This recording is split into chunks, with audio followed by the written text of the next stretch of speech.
தேவ சந்நிதியில் பேசுகிறோம், தேவ சந்நிதியில் பேசுகிறோம், தேவ சந்நிதியில் பேசுகிறோம், தேவ சந்நிதியில் பேசுகிறோம்.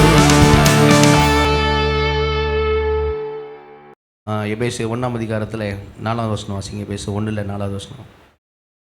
தமக்கு முன்பாக நாம் அன்பில் பரிசுத்தம் உள்ளவர்களும் குற்றமில்லாதவர்களுமாய் இருப்பதற்கு அவர் உலக தோற்றத்துக்கு முன்னே கிறிஸ்துவுக்குள் நம்மை தெரிந்து கொண்டபடியே. 2ஆம் அதிகாரத்தில் 10ஆம் வசனம் வாசிங்க. ஏனெனில் நற்கிரியைகளை செய்கிறதற்கு நாம் கிறிஸ்து இயேசுவுக்குள் சிருஷ்டிக்கப்பட்டு தேவனுடைய சேகையாய் இருக்கிறோம். அவைகளில் நாம் நடக்கும்படி அவர் முன்னதாக அவைகளை ஆயத்தம் பண்ணியிருக்கிறார். 3ஆம் அதிகாரத்தில் 10ஆம் வசனம் வாசிங்க.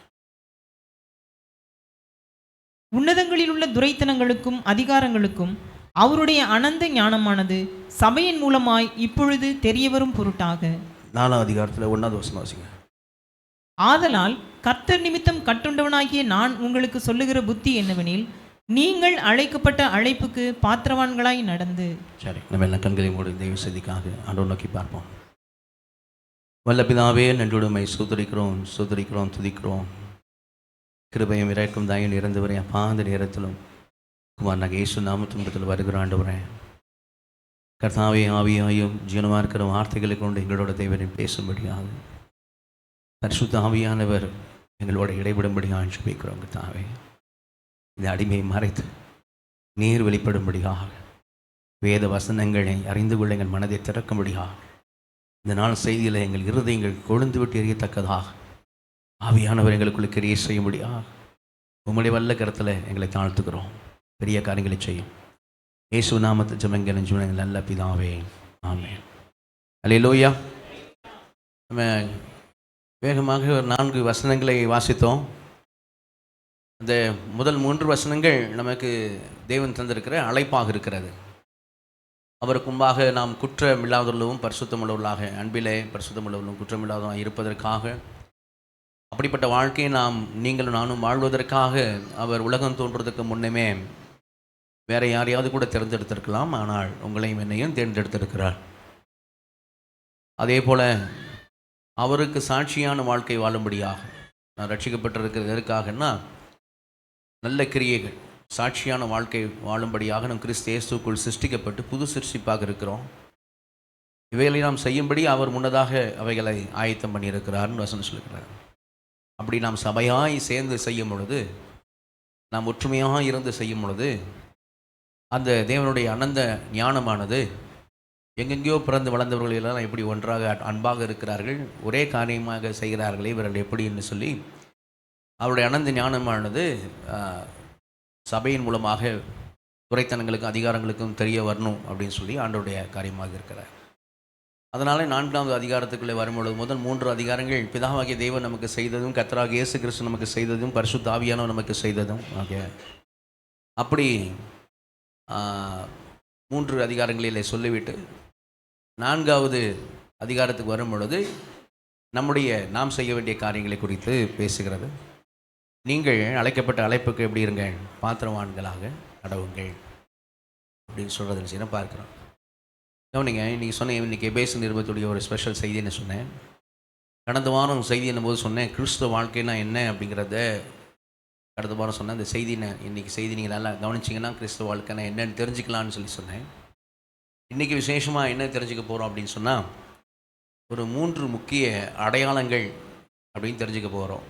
என்ன 3 முக்கிய அடையாளங்கள், யாருடைய 3 முக்கிய அடையாளங்கள் அப்படின்னு சொல்லி நீங்கள் கேட்டிங்கன்னா, இந்த எபேஸ் நிருபத்தில் இருக்கிற காரியத்தோடு ஒத்திருக்கிற ஒரு காரியத்தை யோவான் எழுதின சுவிசேஷம் 10ஆம் அதிகாரத்தில் 27ஆம் வசனத்திலிருந்து 30ஆம் வசனம் வரையிலும் நம்ம என்ன செய்கிறோம் பார்ப்போம். வாசிங்க, யோவான் 10ஆம் அதிகாரம் 27லிருந்து 30 வசனங்கள். என் ஆடுகள் என் சத்தத்திற்கு செவி கொடுக்கிறது, நான் அவைகளை அறிந்திருக்கிறேன், அவைகள் எனக்கு பின் செல்லுகிறது, நான் அவைகளுக்கு நித்திய ஜீவனை கொடுக்கிறேன், அவைகள் ஒரு காலம் கெட்டுப்போவதில்லை, ஒருவனும் அவைகளை என் கையிலிருந்து பறித்து கொள்வதும் இல்லை. அவைகளை எனக்கு தந்த என் பிதா எல்லாரிலும் பெரியவராயிருக்கிறார். அவைகளை என் பிதாவின் கையிலிருந்து பறித்து கொள்ள ஒருவனாலும் கூடாது. நானும் பிதாவும் ஒன்றாய் இருக்கிறோம் என்றார். ஹல்லேலூயா. ஒரு பெரிய ஒரு கேரண்டியை ஆண்டவர் இங்கே ஆண்டவராக இயேசு கிறிஸ்து சொல்கிறத என்ன செய்யணும் பார்க்குறோம். எவ்வளவு வேணும், என் வார்த்தைகளை கவனிங்க, எவ்வளவு வேணும் பொய் உரையாத தேவன், கொஞ்சமேனும் இருள் இல்லாத தேவன், வாக்கு பண்ணுகிற, ப்ராமிஸ் பண்ணுகிற, கேரண்டி கொடுக்கிற ஒரு விஷயத்தை தான் இந்த இடத்துல நம்ம வாசிக்கிறோம். யாருக்கு இந்த கேரண்டி அப்படின்னு சொல்லி பார்ப்போம் சொன்னால், யாருக்கு இந்த கேரண்டி? யார் அவருடைய ஆடுகள்? ஏன்னா அந்த வசனம் எப்படி ஆரம்பிக்குது 27, என் ஆடுகள் என் சத்தத்துக்கு செவி கொடுக்கிறது. அப்போ யார் அவருடைய ஆடுகளாக இருக்கிறார்களோ அவர்களுக்கு நினைத்து பார்க்க முடியாத, அதாவது அதை நினைச்சாலும் நமக்கு சந்தோஷம்தான் வரணும், அழுகுதான் வரணும், அப்படிப்பட்ட ஒரு பெரிய ஸ்லாக்கியமான பாக்கியமான ஒரு விலையேற பெற்ற ஒரு கேரண்டியை, ஒரு மகிமையின் சுதந்திரத்தை ஆண்டவர் வாக்கு பண்ணுறார். அது ரொம்ப பேசி 1:18 பார்த்தீங்கன்னா, அவர் நம்மை அழைத்திருக்கிறனால நமக்கு உண்டாயிருக்கிற அந்த பரிசுத்தவான்களுடைய சுதந்திரத்தின் மகிமையின் ஐஸ்வர்யம் என்னதென்று நாம் தெரிஞ்சுக்கணும் அப்படின்னு பவுல் வந்து பிரகாசன மனக்கண்கள் வேணும்னு ஜெபம் பண்ணுவார். அந்த மாதிரி ஒரு மகிமையான ஒரு சுதந்திரம் அதை தேவன் வந்து இயேசு கிறிஸ்து இந்த இடத்துல கேரண்டியாக நான் தருவேன் அப்படின்னு வாக்கு பண்ணுறத பார்க்குறோம். அது சாதாரணமான ஒரு காரியம் இல்லை. அவர் சொல்கிற விஷயம் வந்து சாதாரண லேசாக எடுத்துக்கிற விஷயம் இல்லை. அது ரொம்ப விலையேற பெற்றது. அது ரொம்ப பாக்கியமுள்ள ஒரு காரியம், ரொம்ப ஸ்லாக்கியமுள்ள ஒரு விஷயம் அது. அப்போ அதை வந்து அவர் நான் தருவேன் அப்படின்னு கேரண்டியாக, எவ்வளவேன்னு பொய்யுரையா தேவன் தன் வாயிலிருந்து சொல்கிறார், தருவேன் அப்படின்னு சொல்கிறார். என்ன அப்போ யாருக்கு தர்றாரு? என் ஆடுகளுக்கு நான் தரேன்னு சொல்கிறார். அப்போ அவருடைய ஆடுகள், அப்போ அந்த ஆடுகள் யார் அப்படிங்கிறதுக்கு தான் நான் சொன்னேன் 3 முக்கிய அடையாளங்கள். ஏன்னா அந்த ஆடுகளுக்கு தான் அந்த கேரண்டி கிடைக்குது. அப்போ அந்த பெரிய ஸ்லாக்கியமான பாக்கியமான அந்த மகிமையின் சுதந்திரத்தை, அந்த சுதந்திரத்தின் ஐஸ்வர்யம் நீங்கள் இங்கே இருக்கிறத நினச்சக்கூடாது. அந்த பரலோகத்தில் வைக்கப்பட்டிருக்க அந்த மகிமையின் சுதந்திரத்தின் ஐஸ்வர்யத்தை பெறப்போகிற அந்த பாக்கியமுள்ள ஆடுகள், அந்த நல்ல மேய்ப்பன் இயேசு கிறிஸ்து அதற்காக தன் ஜீவனையை கொடுத்தாரே அந்த ஆடுகள், அந்த ஆடுகளுடைய அடையாளங்கள் அப்படின்னு ஒரு 3 முக்கிய அடையாளங்களை என்ன செய்ய போகிறோம், பார்க்க போகிறோம். ஆனால் இன்றைக்கி செய்தி ஒரு 3 நபருக்கு கிடையாது, அல்லது ஒரு 3 கூட்டத்தாருக்கு இன்றைக்கி செய்தி இல்லை. யார் அந்த 3 கூட்டத்தார், 3 நபர்களுக்கு செய்தி இல்லை சொன்னால், கவனிங்க, இன்றைக்கி உலகத்தில் ஆவிக்குரிய சபைகள் பெருகி இருக்குது. இவ்வளோ சபைகள் பெருகி இருக்கிறது. ஆவியோடு உண்மையோடும் தேவனை எல்லாரும் தொழுது கொள்ளுகிற சபைகள் உண்டாயிருக்கிறார். சிலைகள் சுரூபங்கள் இல்லை. சத்தியத்தில் அவரை ஆவியாக இருக்கிற தேவனை ஆவியோடு தொழுது கொள்ள, இது ஆதி அப்போஸ்தல சபைக்கு பிறகு இருந்துச்சு. ஆனால் 3ஆம் நூற்றாண்டு வரும்போது கான்ஸ்டன்டைன் சொல்லக்கூடிய ராஜா வந்து கிறிஸ்துவத்தை மதமாக பிரகடனம் பண்ணும்போது கிறிஸ்துவம் மதமாய் மாறி, அப்போ கிறிஸ்துவ மதத்துக்குள்ளேயும் சிலைகள் சுரூபங்கள் வந்து அப்படி காரியங்கள்லாம் மாறிடுச்சு. ஆனால் எல்லா காலகட்டத்திலும் ஆண்டவர் அவருக்கென்று ஒரு ஜனத்தை மீதியாக வைத்து கொண்டே தான் வந்தார். ஆனால் இன்றைக்கி இவ்வளோ சபைகள் இப்படி ஆவிக்குரிய சபைகளாய் மாறி இருப்பதற்கு, உலகமெங்கும் மாறி இருப்பதற்கான ஒரு காரணம், ஒரு மனிதனை தேவன் எழுப்பினார். அந்த 15ஆம் நூற்றாண்டில் ஒரு மனிதனை தேவன் செய்தார், எழுப்பினார். அந்த மனிதன் யாருன்னு சொன்னால், ஆர்சியில் குருவானவராக ஃபாதராக இருந்தவர் மார்ட்டின் லூத்தர்ன்னு சொல்லக்கூடியதான ஒரு மனுஷன். அவர் ஃபாதராக இருக்கும் பொழுதே, அவர் ஃபாதர் ஆனதே எதுக்காக அப்படின்னு சொல்லி சொன்னால், அப்போ தான் மோட்சத்துக்கு போக முடியும்னு தான் ஃபாதரே ஆனார். அப்போது அப்படி ஃபாதர் ஆன பிறகும் அவருக்கு என்ன இல்லை அப்படின்னு சொன்னால், நிச்சயமாக இருக்காது. அதனால் என்ன இல்லைன்னு சொன்னால், மோட்சம் போய் சேருவோன்ற நம்பிக்கை அவருக்கு இல்லை.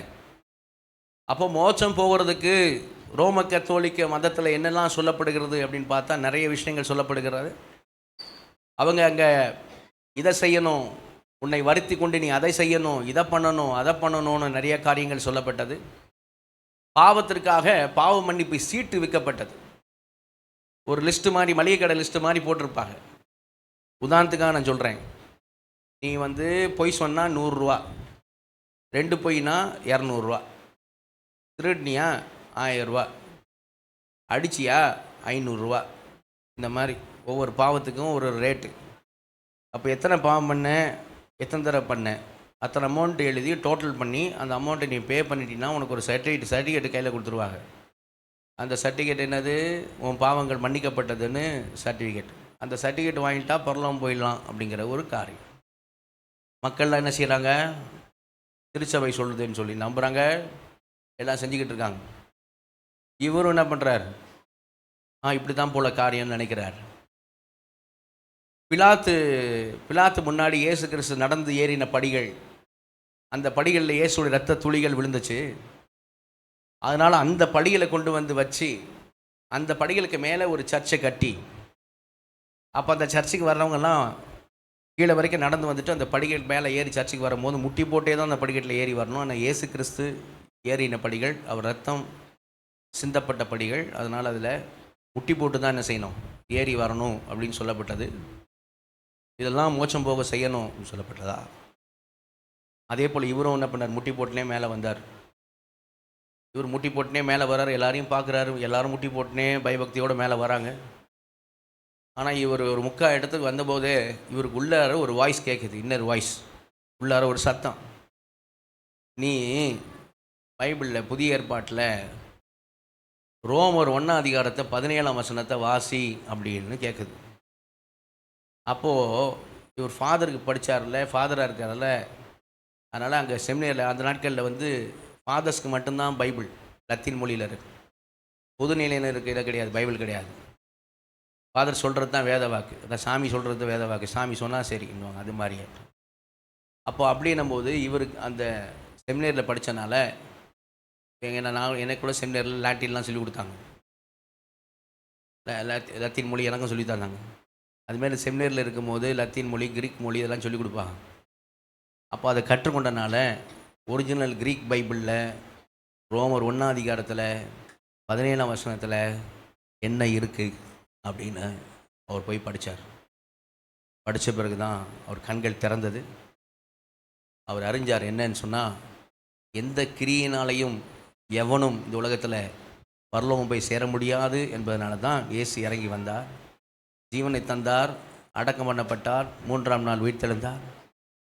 அதை விசுவாசிக்கிறவன், இயேசுவை விசுவாசிக்கிறவன், சரியா, விசுவாசத்தினால் நீதிமான் பிழைப்பான். அல்லேலூயா. கிரியினால் அல்ல, விசுவாசத்தினால் நீதிமான் பிழைப்பான் அப்படின்னு அந்த உண்மையை அவர் கண்டறிஞ்சார். அப்போ அவர் என்ன செஞ்சார் அப்படின்னு பார்த்தீங்கன்னா, கவனிக்க என்ன செஞ்சார்னு பார்த்தீங்கன்னா, இந்த சத்தியத்தை கத்தோலிக்க மதம் எதிரெல்லாம் தவறு பண்ணிக்கிட்டு இருக்கு அப்படின்னு சொல்லி 95 விஷயத்தில் தவறு பண்ணுகிறதுன்னு சொல்லி 95 தீசிஸ் அப்படின்னு எழுதி சர்ச்சு வாசலில் கொண்டு போய் என்ன செய்தார், அடித்தார். அப்போ சர்ச்சு வாசலில் அடிக்கும் போது அதை 2 பேர் பார்த்துட்டு என்ன பண்ணாங்க, புண்ணியவானுங்க 2 பேர் உண்மையிலே. அவனுங்க இந்த சர்ச்சு வாசலில் அடித்து வச்சா கொஞ்சம் பேர் வாசிப்பாங்க, அதுக்கப்புறம் யாராவது கிழிச்சிருவாங்க, நல்ல விஷயம் எல்லாருக்கும் போகணும், அதான் பிரிண்டிங் வந்துடுச்சே, அதனால் என்ன செய்வோம் அப்படின்னா பிரிண்ட் போட்டு கொடுத்துருவோன்னு சொல்லி அதை 2 பேர் எடுத்து பிரிண்ட் போட்டு கீழே மார்ட்டின் லூத்தர் போட்டு ஃபுல்லாக இதை பண்ணிட்டாங்க. எல்லோரும் கொடுக்க ஆரம்பிச்சிட்டாங்க. எல்லோரும் போய் ரீச் ஆச்சு. ஒரு பெரிய ஒரு மறுமலர்ச்சி உண்டாச்சு. ஜனங்களுடைய கண்கள் திறக்கப்பட்டது. அப்போ தான் ஜனங்கள் அறிந்து கொண்டாங்க, இயேசு எவ்வளவு பெரிய விஷயத்தை நமக்காக செய்திருக்கிறார். அப்போ நாம் எவ்வளோ பெரிய ஒரு விடுதலை பெற்றிருக்கிறோம். எந்த கிரியினாலும் நாம் ரட்சிக்கப்பட மாட்டோம், அவரை விசுவாசித்தான் நாம் ரட்சிக்கப்படுவோம் அப்படின்னு சொல்லி ஆண்டவர் செய்திருக்கிறாரேன்னு சொல்லி ஆண்டவருக்கு நன்றி சொல்லி அநேகர் 2 நாட்களில் என்ன செய்தாங்க, ரட்சிக்கப்பட்டாங்க. அப்போ மார்ட்டின் லூத்தர் எப்படியாவது கொல்ல வேண்டும் என்று திட்டமிடப்பட்டது, தீர்மானிக்கப்பட்டது. ஆனால் ஆண்டவர் என்ன செய்யல, அவர் கையில் அவங்க கையில் ஒப்பு கொடுக்கல. அதே நாட்களில் வில்லியம் டிண்டேல்னு ஒருத்தர் இருந்தார். இவர் ஜெர்மன் மொழியில் வேதத்தை மொழிபெயர்க்க, அவர் இங்கிலீஷில் வேதத்தை மொழிபெயர்த்தார். அந்த வில்லியம் டிண்டேலை இங்கிலீஷில் மொழிபெயர்த்ததுக்காகவே உயிரோடு என்ன செய்தாங்க, அவரை எரிச்சாங்க. அவர் உயிரோடு எரிக்கப்பட்ட வேதத்தை மொழிபெயர்த்ததுக்காக. ஆனால் இந்த பரிசுத்தவான்களால் என்ன நடந்துச்சு அப்படின்னா, இப்படி ஒரு மறுமலர்ச்சியும் பைபிள் ரீஜனல் லாங்குவேஜ்லேயும் எல்லா இடங்களையும் என்ன செய்யுது ஆரம்பித்து ஒரு பெரிய ஒரு மறுமலர்ச்சி உண்டானது. அதிலிருந்து தான் சபைகள் பெருகினது. அதிலிருந்து தான் விக்கிரகாராதனை இல்லாத சபைகள் உலகமெங்கும் உண்டாக ஆண்டவர் கிருபை செய்தார். அல்லேலூயா. இப்போ எதுக்காக நான் இதை சொல்கிறேன் அப்படின்னு சொன்னால், கவனிங்க, அந்த வசனம் ரொம்ப முக்கியம். ரோமர் 1:17 வாசிங்க. ரோமர் 1:17. விசுவாசத்தினாலே நீதிமான் பிழைப்பான் என்று எழுதியிருக்கிறபடி விசுவாசத்தினால் உண்டாகும் தேவ நீதி விசுவாசத்திற்கு என்று அந்த சுவிசேஷத்தினால் வெளிப்படுத்தப்படுகிறது. ஓகே, கவனிங்க. விசுவாசத்தினாலே நீதிமான் பிழைப்பான் என்று எழுதியிருக்கிறபடி விசுவாசத்தினால் உண்டாகும் தேவ நீதி. தேவ நீதி அது இருந்தால் தான் பரலோகம் போக முடியும். அந்த தேவ நீதி எப்படி கிடைக்கிறது? அங்கே சொல்லுது எப்படி கிடைக்குது? விசுவாசத்தினால் உண்டாகும் தேவ நீதி. கரங்கு தலையில சொல்லுவோமா? அல்லேலூயா. வேற எதுவும் இல்லை. இயேசுவை விசுவசித்தால் நமக்கு உண்டாகும் தேவநீதி. அல்லேலூயா. நீங்கள் போட வேண்டாம், நீங்கள் பைபிள் வாசிக்கலாம். 3:22 பார்த்தீங்கன்னா, விசுவாசிக்கிற எவர்கள் மேலும் அது பலிக்கும், வித்தியாசமே இல்லை. அல்லேலூயா. சரி, கவனிங்க. அப்போது விசுவாசிக்கிற யாராக இருந்தாலும் சரி, அவங்களுக்கு அந்த தேவநீதி கிடைக்கிறது. எப்படி? கவனிங்க, எப்படி தேவநீதி கிடைக்குது? இயேசுவை விசுவாசிக்கும் பொழுது இயேசு என்ன செய்கிறார் அப்படின்னு சொல்லும் போது, என்னுடைய பாவங்களுக்காக எனக்கு வர வேண்டிய ஆக்கினை தண்டனை தான் இயேசு சிலுவையில் ஏற்றுக்கொண்டார். ஆண்டவரே, நீர் ஏற்றுக்கொண்டு நான் விசுவாசிக்கிறேன். எனக்காக நீர் மரித்தீர், எனக்காக உயிர்த்தெழுந்தீர் என்று நான் விசுவாசிக்கிறேன் அப்படின்னு நம்ம சொல்லும் போது, அறிக்கை செய்யும் பொழுது, ஏற்றுக்கொள்ளும் பொழுது, இருதயத்தில் விசுவாசிக்கும் போது, ஏற்றுக்கொள்ளும் பொழுது இயேசு என்ன செய்கிறார் அப்படின்னு சொன்னால், முதலாவது நம்முடைய பாவங்களுக்கு நமக்கு வர வேண்டிய ஆக்கினை அவர் ஏற்றுக்கொண்டார்னு சொல்லி அவர் ஏற்றுக்கொண்டார். அதனால நம்முடைய பாவங்கள் நம்மை விட்டு நீங்குகிறது. நல்ல நிலையிலே சொல்லுவோமா? பாவம் நம்ம விட்டு நீங்கினால இப்போ நம்ம நீதிமான் கிடையாது. பாவம் தான் நம்மளை விட்டு நீங்கி இருக்குது. இப்போ நம்ம நீதிமான் ஆக்கப்பட வேண்டும். அப்போ நீதிமான் ஆக்கப்படுறதுக்காக என்ன செய்கிறார் இயேசு? அவருடைய இரத்தத்தால் நம்மளை கழுவுகிறார். அல்லேலூயா. இரத்தத்தால் கழுவி என்ன செய்கிறான்னு சொன்னால், 33 வருஷம் இந்த பூமியில் அவர் வாழ்ந்த அந்த நீதியான வாழ்க்கை, நியாயப்பிரமாணத்தை நிறைவேற்றினவர் அவர் ஒருவர் மாத்திரமே. அல்லேலூயா. அந்த நியாயப்பிரமாணத்தை நிறைவேற்றின அந்த நீதியை என்ன செய்கிறான்னு சொன்னால் நமக்கு தந்து விடுகிறார். அல்லேலூயா. அந்த நீதியின் வஸ்திரத்தை நமக்கு தருகிறார். தேவ நீதியை நமக்கு தந்துடுறார். இப்போ தேவ நீதி நம்ம மேலே வந்துடுது. அவர் நீதி, இயேசுடைய நீதி நம்ம மேலே இருக்கிறது. சரியா? அதனால் தான் நாம் நீதிமான்களாக ஆக்கப்பட்டிருக்கிறோம். அல்லேலூயா. அப்போ பிதா நம்மளை பார்க்கும் பொழுது எப்படி பார்க்கறது இல்லை? பிதா நம்மை பார்க்கும் பொழுது இயேசுடைய நீதி நம்ம மேலே இருக்கிறதுனால பிதாவை பார்க்கிறார். அப்போ தான் நம்மளோட பாட்டு பாடல, பாவம் செய்யாத ஒரு மகனை போல பார்க்கின்ற பரமபிதா. பாவம் செய்யாத ஒரு மகனை போல எப்படி பார்க்குறாரு அப்படின்னா, இயேசுடைய நீதி நம்ம மேல் இருக்கிறது. அல்லேலூயா.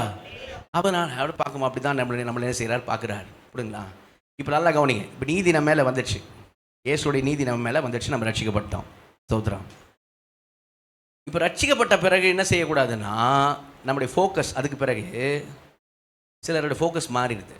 என்ன செஞ்சிடறாங்க அப்படின்னா, அவங்க இயேசு மேலே இருந்த இயேசு விசுவாசித்து உண்டான தேவ நீதி அப்படியே ஃபோக்கஸை திருப்பி இயேசு விட்டுறாங்க. அவங்க மேலே ஃபோக்கஸ் வச்சிடறாங்க. ரட்சிக்கப்படுறாங்க, தேவ நீதியை பெறுறாங்க. ஆனால் ஃபோக்கஸ் திரும்புது சுயநீதிக்குள் வருது. இப்போ நான் ஏதாவது செஞ்சால் பரலோகம் போகணும், நான் செஞ்சு போகணும்னு சுயநீதியில் என்ன செய்கிறாங்க? போயிடுறாங்க.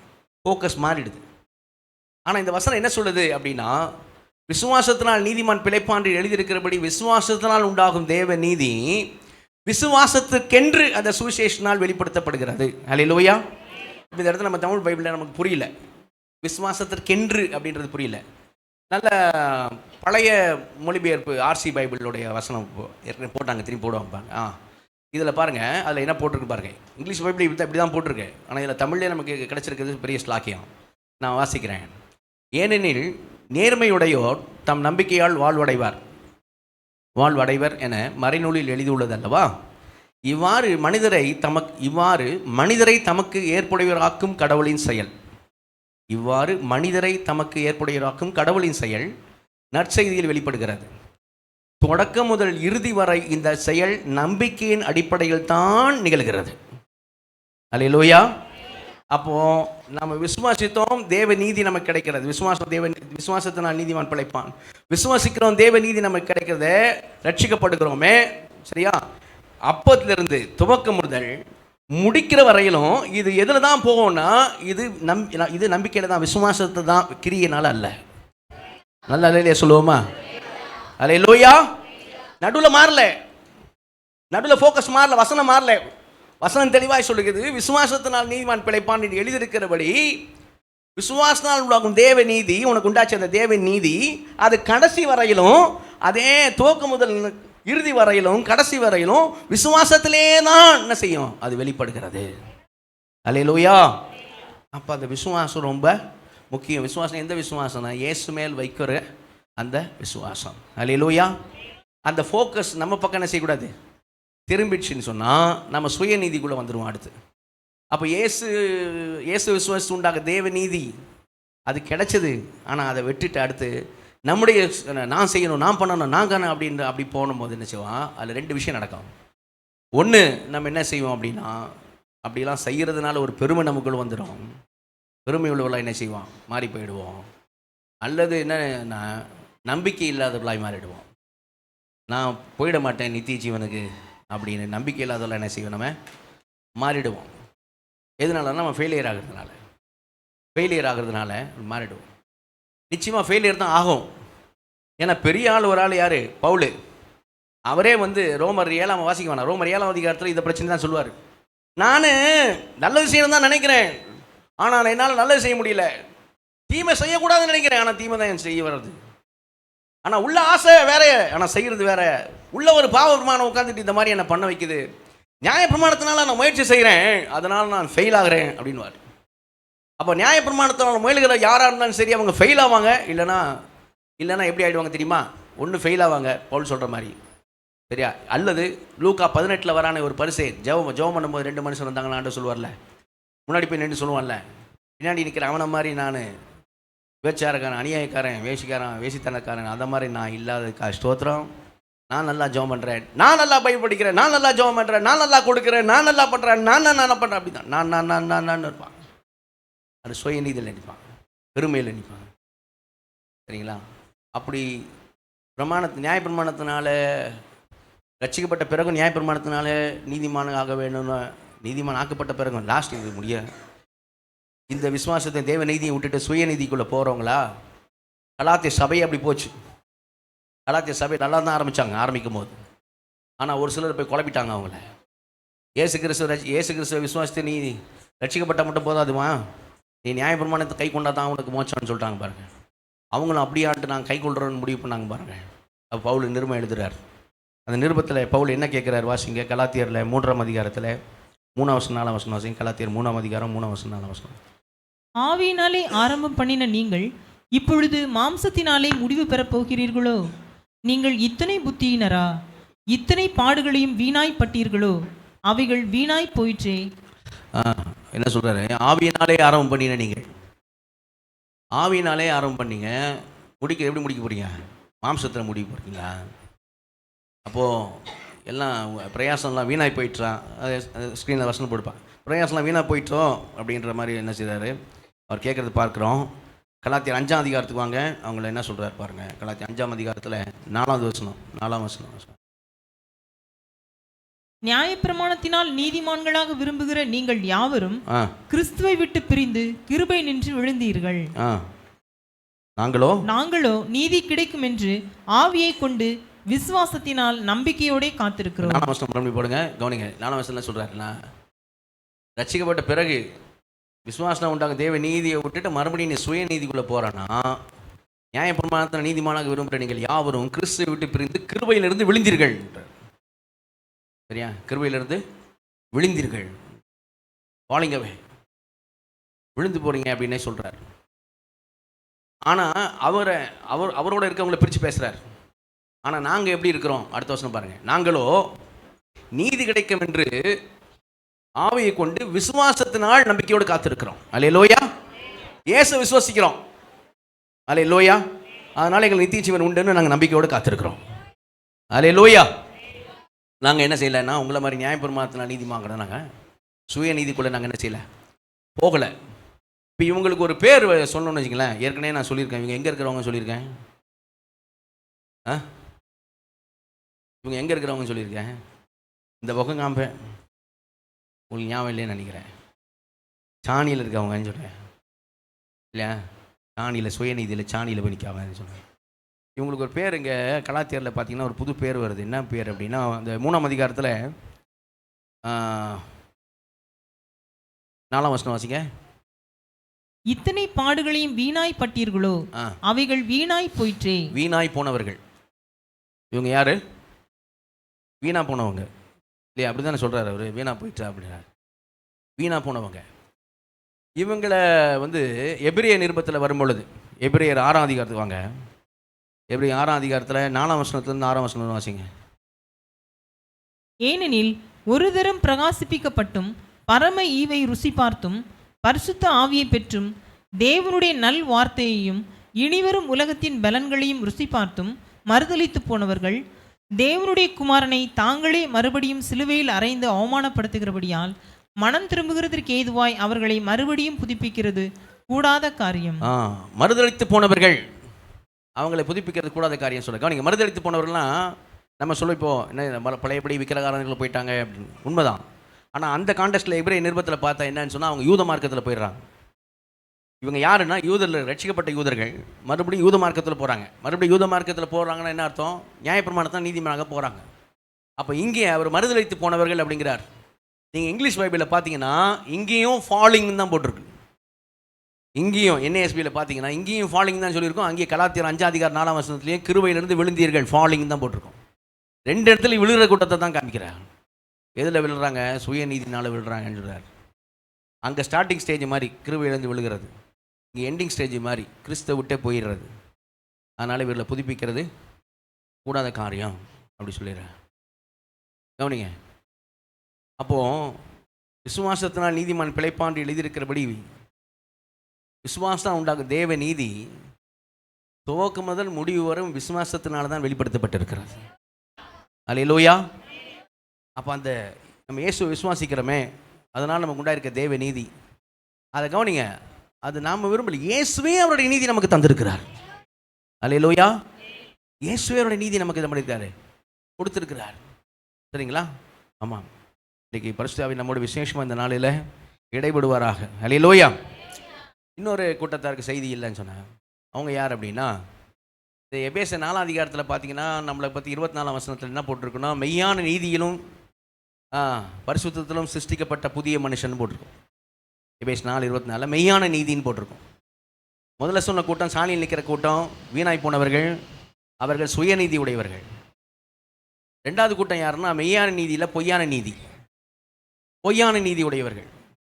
இவங்க என்னன்னா, அதுதான் அவர் விசுவாசித்தேன் எனக்கு தேவ நீதி கிடைச்சிட்டல, அவர் நீதியை எனக்கு தந்துட்டார்ல, லாஸ்ட் வரைக்கும் விசுவாசம் தானே, இது நல்லா இருக்கு, அப்போ நான் எப்படி வேணாலும் வாழ்ந்துக்கிறேன், நான் என்ன வேணாலும் செஞ்சுக்கிறேன். அந்த கூட்டம் லைசன்ஸ் வாங்கின மாதிரி நான் என்ன வேணாலும் பண்ணிக்கிறேன். இவங்களை நான் என்ன சொன்னேன், எங்கே நிற்கிறாங்கன்னு சொன்னேன், இந்த பக்கம் சொன்னேன், சாக்கலையில், சரியா, சாக்கலையில் இருக்கிற கூட்டம்னு சொன்னேன்.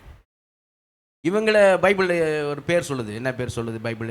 எபிரேயர் 10ஆம் அதிகாரத்தில் 26ஆம் வசனம் வாசிங்க. எபிரேயர் 10:26. சத்தியத்தை அறியும் அறிவை அடைந்த பின்பு நாம் மனப்பூர்வமாய் பாவம் செய்கிறவர்களாய் இருந்தால் பாவங்களின் நிமித்தம் செலுத்தத்தக்க வேறொரு பலி இனி இராமல் நியாய தீர்ப்பு வருமென்று பயத்தோடு எதிர்பார்க்குதலும் விரோதிகளை பட்சிக்கும் கோபாக்கினையுமே இருக்கும். என்ன பேர் இவங்களுக்கு? அவங்க வீணாய் போனவங்க, இவங்க விரோதிகள். வீணாய் போனவர்கள் விரோதிகள். அவர்கள் பரிசேயர்கள், இவர்கள் பரியாசக்காரர்கள். அவர்கள் சாணியில் இருக்கிறவர்கள், இவர்கள் சாக்கடையில் இருக்கிறவர்கள். சரிங்களா? இப்போது இதில் ஒரு வார்த்தை போட்டிருக்கலாம், 26 பாருங்க. சத்தியத்தை அறிகிற அறிவை அடைந்த பின்பு நாம் மனப்பூர்வமாய் பாவம் செய்கிறோம்னால், அது நம்ம தமிழாக்கம் அப்படி இருக்குது. இப்போ அந்த ஆர்சி தமிழ் பைபிள்னாச்சா அதை போடுப்பா, அதில் அந்த வசனத்தை போடுங்க. எபிரேயர் 10:26 போடுங்க. ரொம்ப அழகாக எப்படி கரெக்டான டிரான்ஸ்லேஷனில் இருக்கும். க்ரீக்கில் எப்படி போட்டிருக்கோம் அந்த அர்த்தத்தில் கரெக்டாக போட்டிருக்கோம். அந்த இடத்துல நமக்கு டிரான்ஸ்லேஷனில் கொஞ்சம் பிரச்சனை இருக்குது நம்ம மொழியாக்கத்தில். கவனி பாருங்கள், அங்கே பாருங்கள். உண்மையை அறிந்த பின்னரும், நல்லா அழகாக போடுங்க, உண்மையை அறிந்த பின்னரும் வேண்டுமென்றே நாம் பாவத்தில் நிலைத்திருந்தால், வேண்டுமென்றே நாம் பாவத்தில் நிலைத்திருந்தால், அந்த வார்த்தை கொஞ்சிக்கலாம், பாவத்தில் நிலைத்திருந்தால். கவனிங்க, அதாவது ரட்சிக்கப்பட்ட பிறகும் தேவநீதி அடைந்த பிறகும் தேவநீதி மேலே இருக்குது, ஆனால் என்னையும் பாவத்தை விட்டு பிரிக்க முடியாது அப்படின்னு ஆசையாய் பாவத்தை செய்கிறது, ஆவலாய் பாவத்தை செய்வது, துணிகரமாய் பாவத்தை செய்வது. சரியா? அப்படி விரும்பி பாவங்களை செய்வது, பாவத்தோட என்னையும் பிரிக்க முடியவே முடியாது அப்படின்னு சொல்லி பாவத்திலே வாழ்ந்து கொண்டு இருப்பது. அதுதாங்க சொல்லுது. வேண்டுமென்றே நாம் பாவத்தில் நிலைத்திருந்தால் வேற ஒரு பலியெல்லாம் இனி இல்லை, அவ்வளோதான், முடிஞ்சுதா, நீ சத்ருவா மாறிடுற, விரோதியா மாறிடுறேன்னு சொல்லுது. அதனால விசுவாசம் நீதிமான் பிழைப்பான்றதுனால அந்த விசுவாசத்தையே நீ எப்படி எடுத்துறாத, தேவநீதி அட்வான்டேஜ் எடுத்துறாத அப்படி சொல்லு. அப்போ இந்த கூட்டம் தான் அவர்கள் வீணாய் போனவர்கள், இவங்களுக்கு விரோதிகள். இன்னைக்கு செய்தியில் இவங்களுக்கு இல்லைன்னு சொன்னேன். சரியா? இன்னொரு கூட்டம் இருக்குது அங்கே. எபிரேயர் 10ஆம் அதிகாரத்தில் பார்த்தீங்கன்னா அங்கே அவர் சொல்லுவார், 34ஆம் வசனம் வாசிங்க. எபிரேயர் 10:34.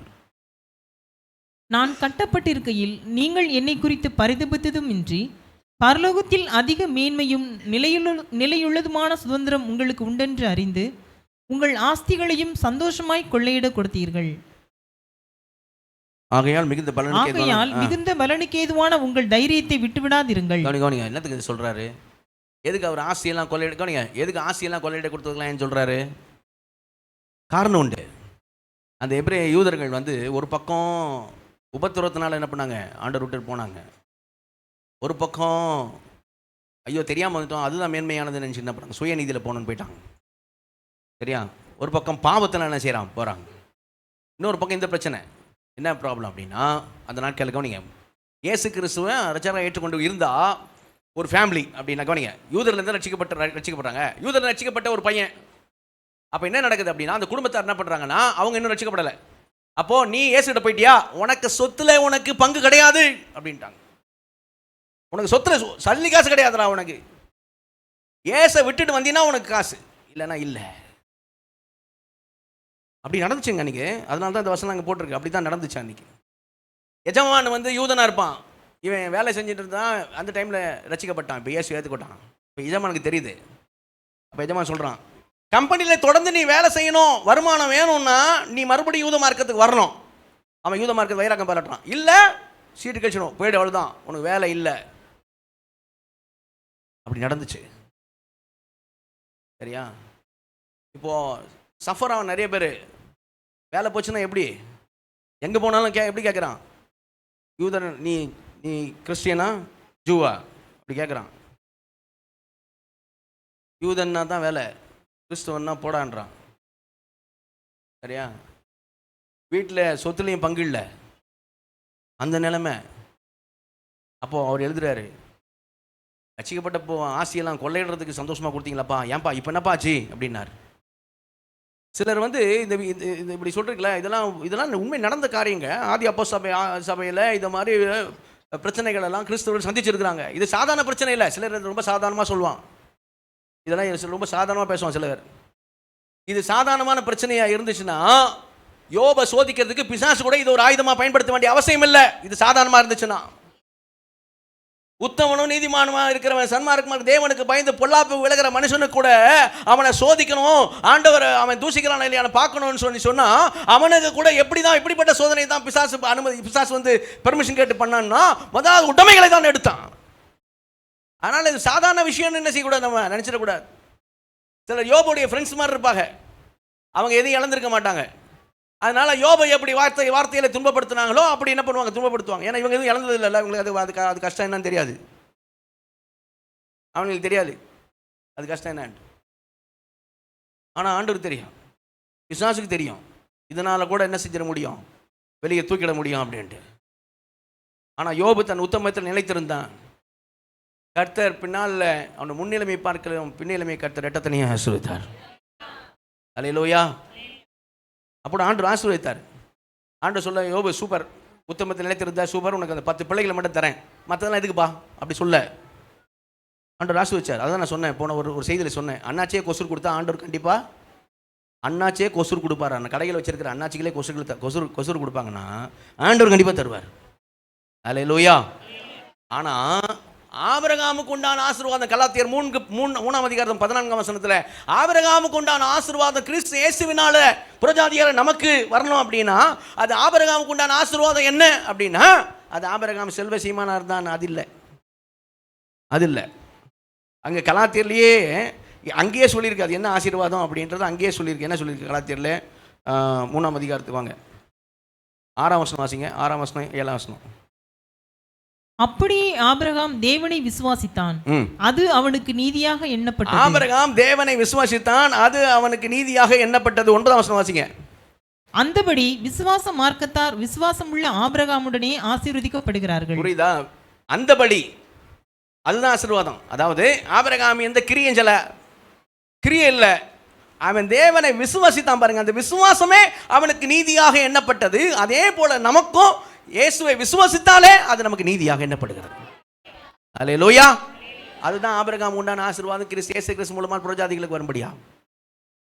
14ஆம் வசனத்தில் இன்னொன்று இருக்கும், ஆவியை குறித்து சொல்லப்பட்ட வாக்குத்தத்தம். மாம்சமான யாவர் மேலும் ஆவியை ஊற்றுவேன்னு சொன்னார். புறஜாதிகள் மேலேயும் ரட்சிக்கப்படுற எல்லாருக்குள்ளேயும் பரிசுத்த ஆவியானவர் இருக்கிறார். அல்லேலூயா. அதுதான் சத்தியம். சரியா? அதுதான் காரியம். அப்போ கவனிங்க. அப்போ நான் சொல்கிறேன், இந்த கூட்டத்தார் இவங்களை 1 Corinthians 15:19 என்ன சொல்லியிருக்கு அப்படின்னா, நம்முடைய சபையில் ஆண்டு கிருபையில் யாரும் அப்படி இல்லை. இருந்தாலும் நான் சொல்கிறேன், ஏன்னா அவங்களுக்கு தெரிஞ்சுக்கிறது நல்லது. இன்றைக்கி நிறைய சபைகளில் செழிப்பின் உபதேசம் தான் இருக்குது. ஆன்லைனில் கேட்குறவங்க இருப்பாங்க, சரிங்களா? அதனால் சொல்கிறேன், இவங்க எங்கே இருக்கிறாங்க அப்படின்னு பார்த்தீங்கன்னா 1 Corinthians 15:19 சொல்வார், இம்மைக்காக மாத்திரம் கிறிஸ்துவை பின்பற்றலாக இருந்தால் மற்ற எல்லா ஜனங்களை பார்க்கலும் நம்ம பரிதவிக்கப்படத்தக்கவர்களாக இருப்போம் அப்படின்னு சொல்லுவார். இந்த உலகத்துக்காக இயேசுவை பின்பற்றினார். அப்போ கவனிங்க, அப்போ இவங்க பரிசேயர்கள், வீணாய் போனவர்கள், சாணியில் இருக்கிறாங்க. இவர்கள் விரோதிகள், பரியாசக்காரர், இல்லையா, சாக்கடையில் இருக்கிறவர்கள். இவங்களை அந்த பக்கம் போட்டுறேன். இவர்கள் சகதியில் இருக்கிறவர்கள். எதில் இருக்கிறாங்க? இவங்க சாணி, அவங்க சாக்கடை, அவங்க சகதியில் இருக்கிறாங்க. இவங்க பரிசேயர்கள், பரியாசக்காரர்கள், அவர்கள் பணப்பிரியர்கள். சரிங்களா? அவங்களுக்கு இந்த சத்தியம் இன்றைக்கி செய்தி எப்படி இருக்கும்? இவங்களுக்கு சந்தேகமாக இருக்கும், இவங்களுக்கு சங்கடமாக இருக்கும், அவங்களுக்கு சப்புன்னு இருக்கும். ஆனால் பரிசுத்தவான்களுக்கு சந்தோஷமாக இருக்கும். அல்லேலூயா. ஆமாம். இப்போ நமக்கு அதிகம் வந்துடுவோம். சரிங்களா? அந்த 3 அடையாளங்கள் என்ன? முதல் அடையாளம் சரியா, இயேசு கிறிஸ்துடைய ஆடுகள், என் ஆடுகள். அந்த வசனத்தை மறுபடியும் வாசி. யோவான் 10:26 வாசிங்க. யோவான் 10:27. என் ஆடுகள் என் சத்தத்திற்கு செவி கொடுக்கிறது, நான் அவைகளை அறிந்திருக்கிறேன், அவைகள் எனக்கு பின் செல்லுகிறது. கவனிங்க. ஆனாலும் நான் என்ன சொல்லுவேன்னா, இந்த சுயநீதியில் இருக்கிறவங்க இயேசு பரலோக ராஜ்யத்தை பற்றி ஓமைகள் நிறைய சொல்லும்போது சொன்னார். அந்த பரலோக ராஜ்யம் நிலத்தில் போயிருந்திருக்கிற பொக்கிஷத்துக்கு ஒப்பாக இருக்கிறது. மத்தேயு 13:44 நினைக்கிறேன். நிலத்தில் போயிருந்திருக்கிற பொக்கிஷத்துக்கு ஒப்பாக இருக்கிறது. அதை ஒரு மனுஷன் கண்டு, நல்ல கவனிக்க வார்த்தையை, கண்டு அதை பற்றி சந்தோஷத்தினால் போய், சரியா, கண்டு மறைத்து அதை பற்றி சந்தோஷத்தினால் போய் தனக்கு உண்டான எல்லாவற்றையும் விற்று அந்த நிலத்தை வாங்கினான். அல்லேலூயா. அதே மாதிரி அப்படியே அந்த 13:44 வசனத்தை சொல்ற, அதை அப்படியே எடுத்து பிலிப்பியர் 3ஆம் அதிகாரத்தில் பவுல்கிட்ட வச்சிங்கன்னு வைங்களேன், புரியும். பவுல் அந்த நல்ல பொக்கிஷத்தை கண்டு, அந்த நிலத்தை கண்டு, தனக்கு உண்டான எல்லாவற்றையும், அவனுடைய சுயநிதியான எல்லா காரியங்களையும், பரிசேயன், இஸ்ரவேல் வம்சத்தான், பென்யமீன் கோத்திரத்தான், குற்றம் சாட்டப்படாதவன், பக்தி வைராக்கியம் உள்ளவன், தனக்குள்ள உண்டான எல்லாவற்றையும் விற்று தூக்கி எறிந்து விட்டு அந்த நிலத்தை சங்கடமாய் இல்லை, சந்தோஷமாய் பெற்றுக்கொண்டான். அல்லேலூயா. அப்படி யாராவது இன்னைக்கு சுயநீதியில் இருக்கிறவங்க பவுலை போல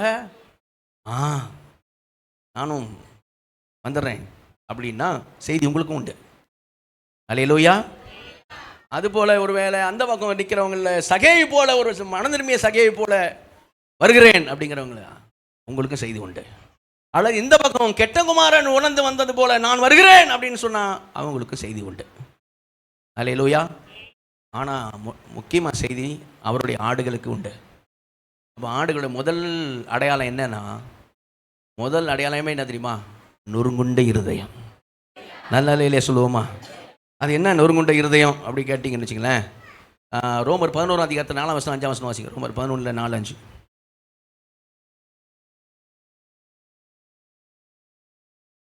அவனுக்கு உண்டான தேவ உத்தரவு என்ன? பாகாலுக்கு முன்பாக முழங்காற்படியிடாத 7000 பேரை எனக்காக மீதியாக வைத்தேன் என்பதே. அப்படி போல இக்காலத்திலேயும் கிருபையினாலே உண்டாகும் தெரிந்து கொள்ளுதலின்படி ஒரு பங்கு மீதியா இருக்கிறது. ஆமா, கிருபையினாலே உண்டான தெரிந்து கொள்ளுதல். அல்லேலூயா. நீங்கள் என்னை தெரிந்து கொள்ளவில்லை, நான் உங்களை தெரிந்து கொண்டேன்னு சொல்லுங்க. நல்ல நிலையிலே சொல்லுவோமா? அப்போ நிச்சயமா இது கிருபையினாலே தெரிந்து கொள்ளப்பட்டிருக்கிறோம். தேவனுடைய கிருபையினாலே தெரிந்து கொள்ளப்பட்டிருக்கிறோம். அந்த உணர்வு நமக்கு இருந்து வைங்க, அதுதான் நொறுங்குண்ட இருதயம். அல்லேலூயா. நீங்க பரிசுத்தவான்கள்லாம் பார்த்தீங்கன்னு வைங்களேன், ஏசாயா சொல்லுவாரு, ரோமர் 9:29 வசனத்தை சொல்லுவாரு, நம்மளை மட்டும் கிருபையினால ஒரு பங்கு மீதியா வைக்கலன்னு சொன்னா, ரோமர் 9:29 நாமளும் சோதம் குமரா மாதிரி மாறி இருப்போம் சொல்லுவார். எஸ்ரா சிறையிருப்பிலிருந்து வந்தவொடனே ஜெபம் பண்ணுவார். அவங்களுடைய நிலைமையை பார்த்து, ஐயோ இப்படி கலப்பு திருமணம் பண்ணிட்டாங்களே, இது மாதிரி செஞ்சுட்டாங்களே. ஜெபம் பண்ணும்போது எப்படி ஜெபம் பண்ணுவார்? எஸ்ரா 9:18-19 வசனங்களை பாருங்க. சொல்லுவார், ஆண்டவரே நாங்கள் இப்பயும் மீந்திருக்கிறோம் இது ஒரு கூட்டம் அப்படின்னா அது நிச்சயமாக உங்க கிருபை. அல்லேலூயா. நாங்கள் மீந்திருக்கும்படி நீர் பாராட்டின கிருபை அப்படிதான் சொல்லுவார். சரியா? 18-19 வசனங்களை நீர் நீதி உள்ளவர். நாங்கள் இன்றைக்கி தப்பி பிழைச்சிருக்கிறோம் அப்படின்னா, எஸ்ரா 9:18-19 பாருங்க, நாங்கள் தப்பி பிழைச்சிருக்கிறோம் இன்றைக்கி அப்படின்னா அது உங்களுடைய கிருபையினால. அல்லேலூயா.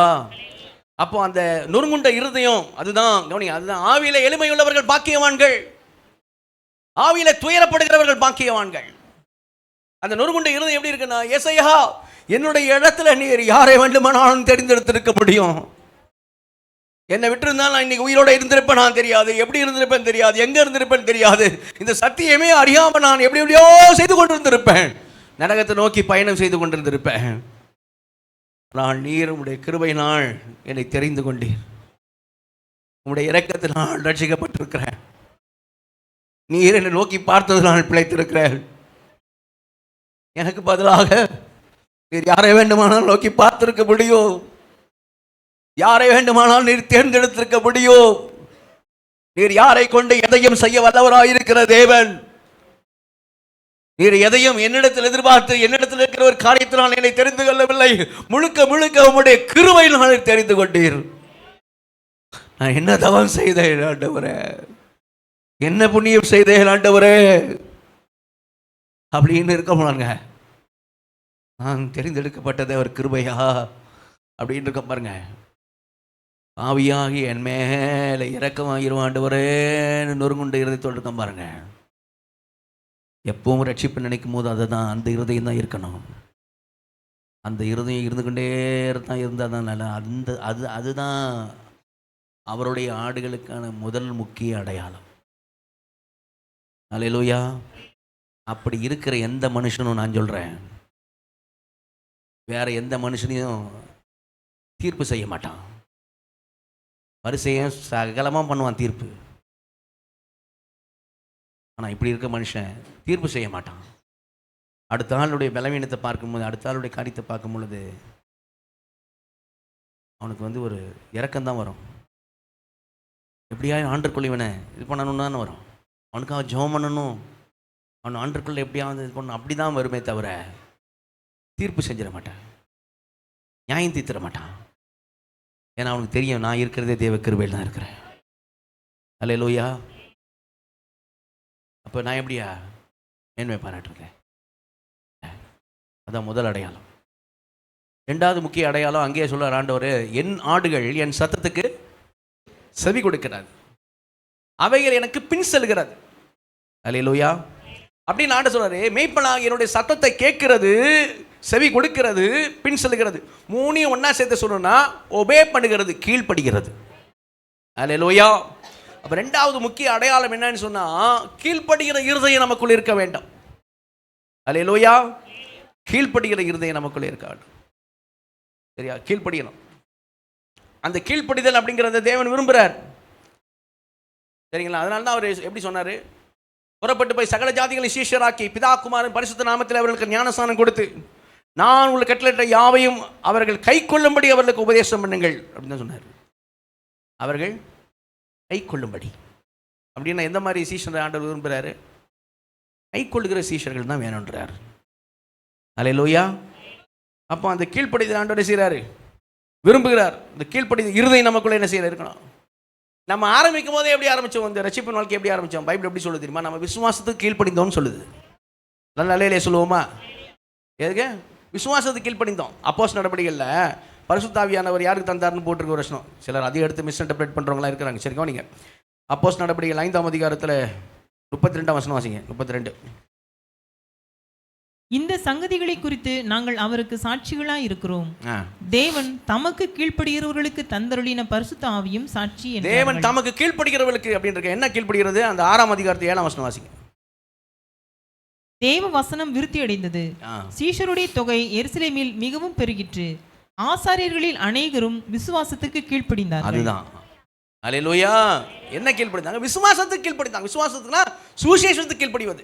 ரோமர் 1ஆம் அதிகாரத்து வாங்க. ரோமர் 1ஆம் அதிகாரத்தில் பவுல் சொல்ற வார்த்தை வாசிங்க. ரோமர் 1ல் 6ஆம் வசனம் 6-7. அவர் சகல ஜாதிகளையும் அவர்களுக்குள் இயேசு கிறிஸ்துவினால் அழைக்கப்பட்டவர்களாகிய உங்களையும் தமது நாமத்து நிமித்தம் விசுவாசத்துக்கு கீழ்ப்படிய பண்ணும் பொருட்டு எங்களுக்கு கிருபையையும் அப்போஸ்தல ஊழியத்தையும் அருளி செய்திருக்கிறார். விசுவாசத்துக்கு கீழ்ப்படிய பண்ணும் பொருட்டு. அல்லேலூயா. விசுவாசத்துக்கு கீழ்ப்படுகிறோம், புரியுதுங்களா? அப்படின்னா சுவிசேஷத்துக்கு கீழ்ப்படுகிறோம். ஆனால் அந்த 2 தெசலோனிக்கேயர் 1ஆம் அதிகாரம் 7ஆம் வசனத்தை சொல்லியிருக்கோம். எப்படி சொல்லியிருக்கோம்? தேவனை அறியாதவர்களுக்கும் நம்முடைய கர்த்தராக இயேசு கிறிஸ்துவின் சுவிசேஷத்திற்கு கீழ்ப்படியாதவர்களுக்கும் நீதியுள்ள ஆக்கினை செலுத்தும்படிக்கு. அப்போ நம்மளை என்ன சொல்லுது? சுவிசேஷத்துக்கு நாம் கீழ்ப்படிந்திருக்கிறோம்னு சொல்லுது. அல்லேலூயா.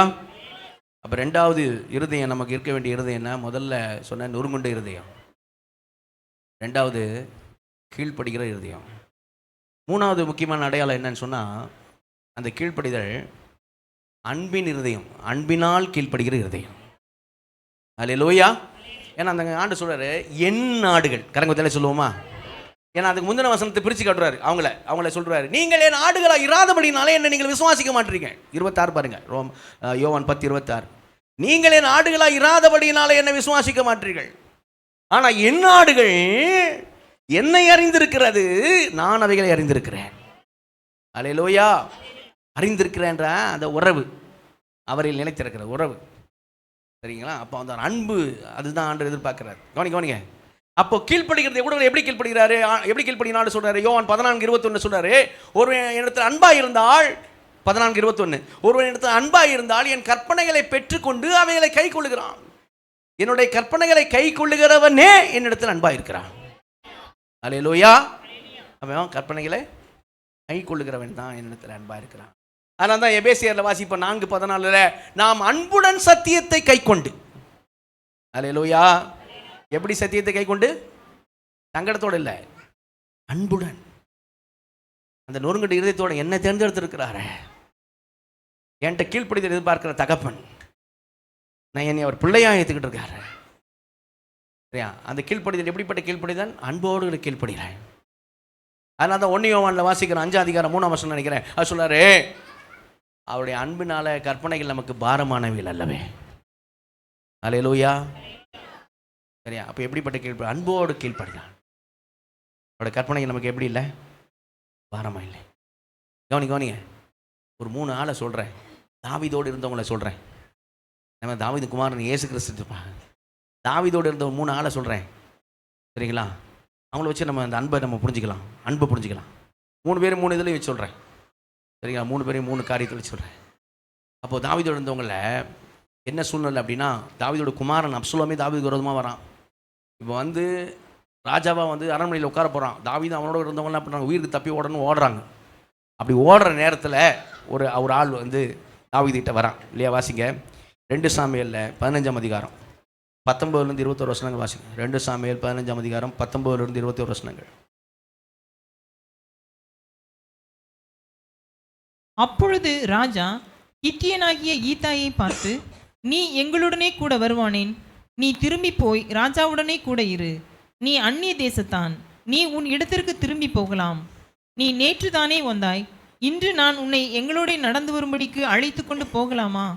நான் போகக்கூடிய இடத்திற்கு போகிறேன், நீ உன் சகோதரரையும் அழைத்து கொண்டு திரும்பி போ, கிருபையும் உண்மையும் உன்னோடே இருப்பதாக என்றான். ஆனாலும் ஈத்தாய் ராஜாவுக்கு பிரதியுத்தரமாக, ராஜாவாகிய என் ஆண்டவன் எங்கே இருப்பாரோ அங்கே உமது அடியானும் செத்தாலும் பிழைத்தாலும் இருப்பான் என்று கர்த்தருடைய ஜீவனையும் ராஜாவாகிய என் ஆண்டவனுடைய ஜீவனையும் கொண்டு சொல்லுகிறேன் என்றான். அல்லேலூயா. ராஜா அவன் கூட ரொம்ப நாள் இருந்து அவங்களை கூட்டிட்டு என்ன செய்யறான், அவங்களை கூட்டிட்டு போறான். உயிர் தப்பிச்சு என்ன வேணா நடக்கலாம், உயிர் கூட போகலாம். உயிர் போகக்கூடிய சூழ்நிலை தான் அது. அப்போ ஈத்தாயின்னு ஒருத்தன் நேற்று தான் வந்தான். லா பிரகாரம், பிரமாணம் பிரகாரம், லா பிரகாரம் எங்கே இருக்கணும் அப்படின்னா, லா பிரகாரம் அவன் அரண்மனையில் இருக்கணும், இங்கே வரக்கூடாது. நாட்டுக்குள்ள ஓட போற. ஏன்னா ராஜா இப்போ யாருன்னா அப்சலோம், தாவீது இல்லை. இப்போ ராஜா கிட்ட தான் அவன் இருக்கணும் லா பிரகாரம். நேத்தான் வந்தான், அரண்மனைக்கு வேலைக்கு வந்தான் நேத்தான். அப்போ இன்னைக்கு அவன் நேராக அரண்மனைக்கு தான் போனோம். ஆனால் அவன் அரண்மனைக்கு கூடல, இங்கே ராஜா கிட்ட தாவீது கிட்ட வந்துட்டான். தாவீதே சொல்கிறான், அக்கார்டிங் டு த லா நீ எங்கே போனோம் அங்கே போனோம். ஆனால் ஈத்தாய் சொல்கிறான், அக்கார்டிங் டு த லா நாங்கள் போனோம் ராஜா, அக்கார்டிங் டு லவ் நான் உம்மோட இருக்கணும், நான் உம்மோட சாகணும். ஏன்னா ஒரு நாள் தான் வந்தாலும் அன்பை நான் பார்த்துட்டேன், இனி வாழ்ந்தாலும் செத்தாலும் உம்மோட தான். அதுதான் ஏன் அன்பு. லான்னா அரண்மனைக்கு போயிருப்பான், லவ்னா இங்கே பிடிச்சா பாருங்க. தாவீது உடனே என்ன சொன்னான், என் கூட வாண்டான், என் கூட வா. சரியா? அந்த மாதிரி அன்பு. இதே சூழ்நிலையில்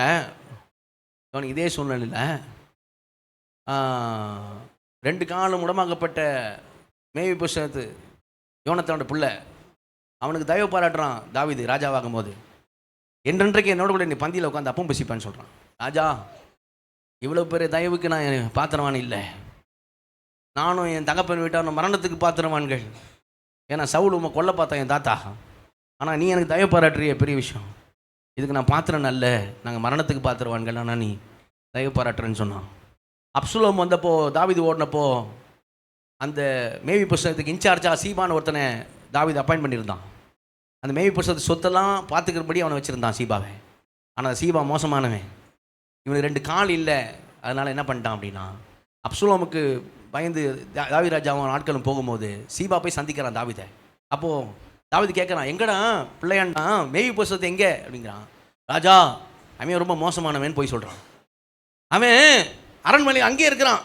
எதுக்குன்னா, ஒருவேளை எல்லாரும் அவனை ராஜா வாக்குவாங்கன்னு அவன் நினைக்கிறான் ராஜா அப்படின்ட்டான். இவனும் தாவீதும் யோசிக்கல, அப்படியா நம்பிட்டான். சரிராப்பா சீபாப்பா, அவன் சொத்தெல்லாம் நீயே எடுத்துக்கிடான்ட்டான். ஆனால் உண்மை என்னன்னு தாவீதுக்கு தெரியாது. திரும்பி அப்சலோம் கதை முடிஞ்சு திரும்பி தாவீது வரும்போது, இப்போ அவன் ரிட்டர்ன் வரான். யார்? மேவிபோசேத்.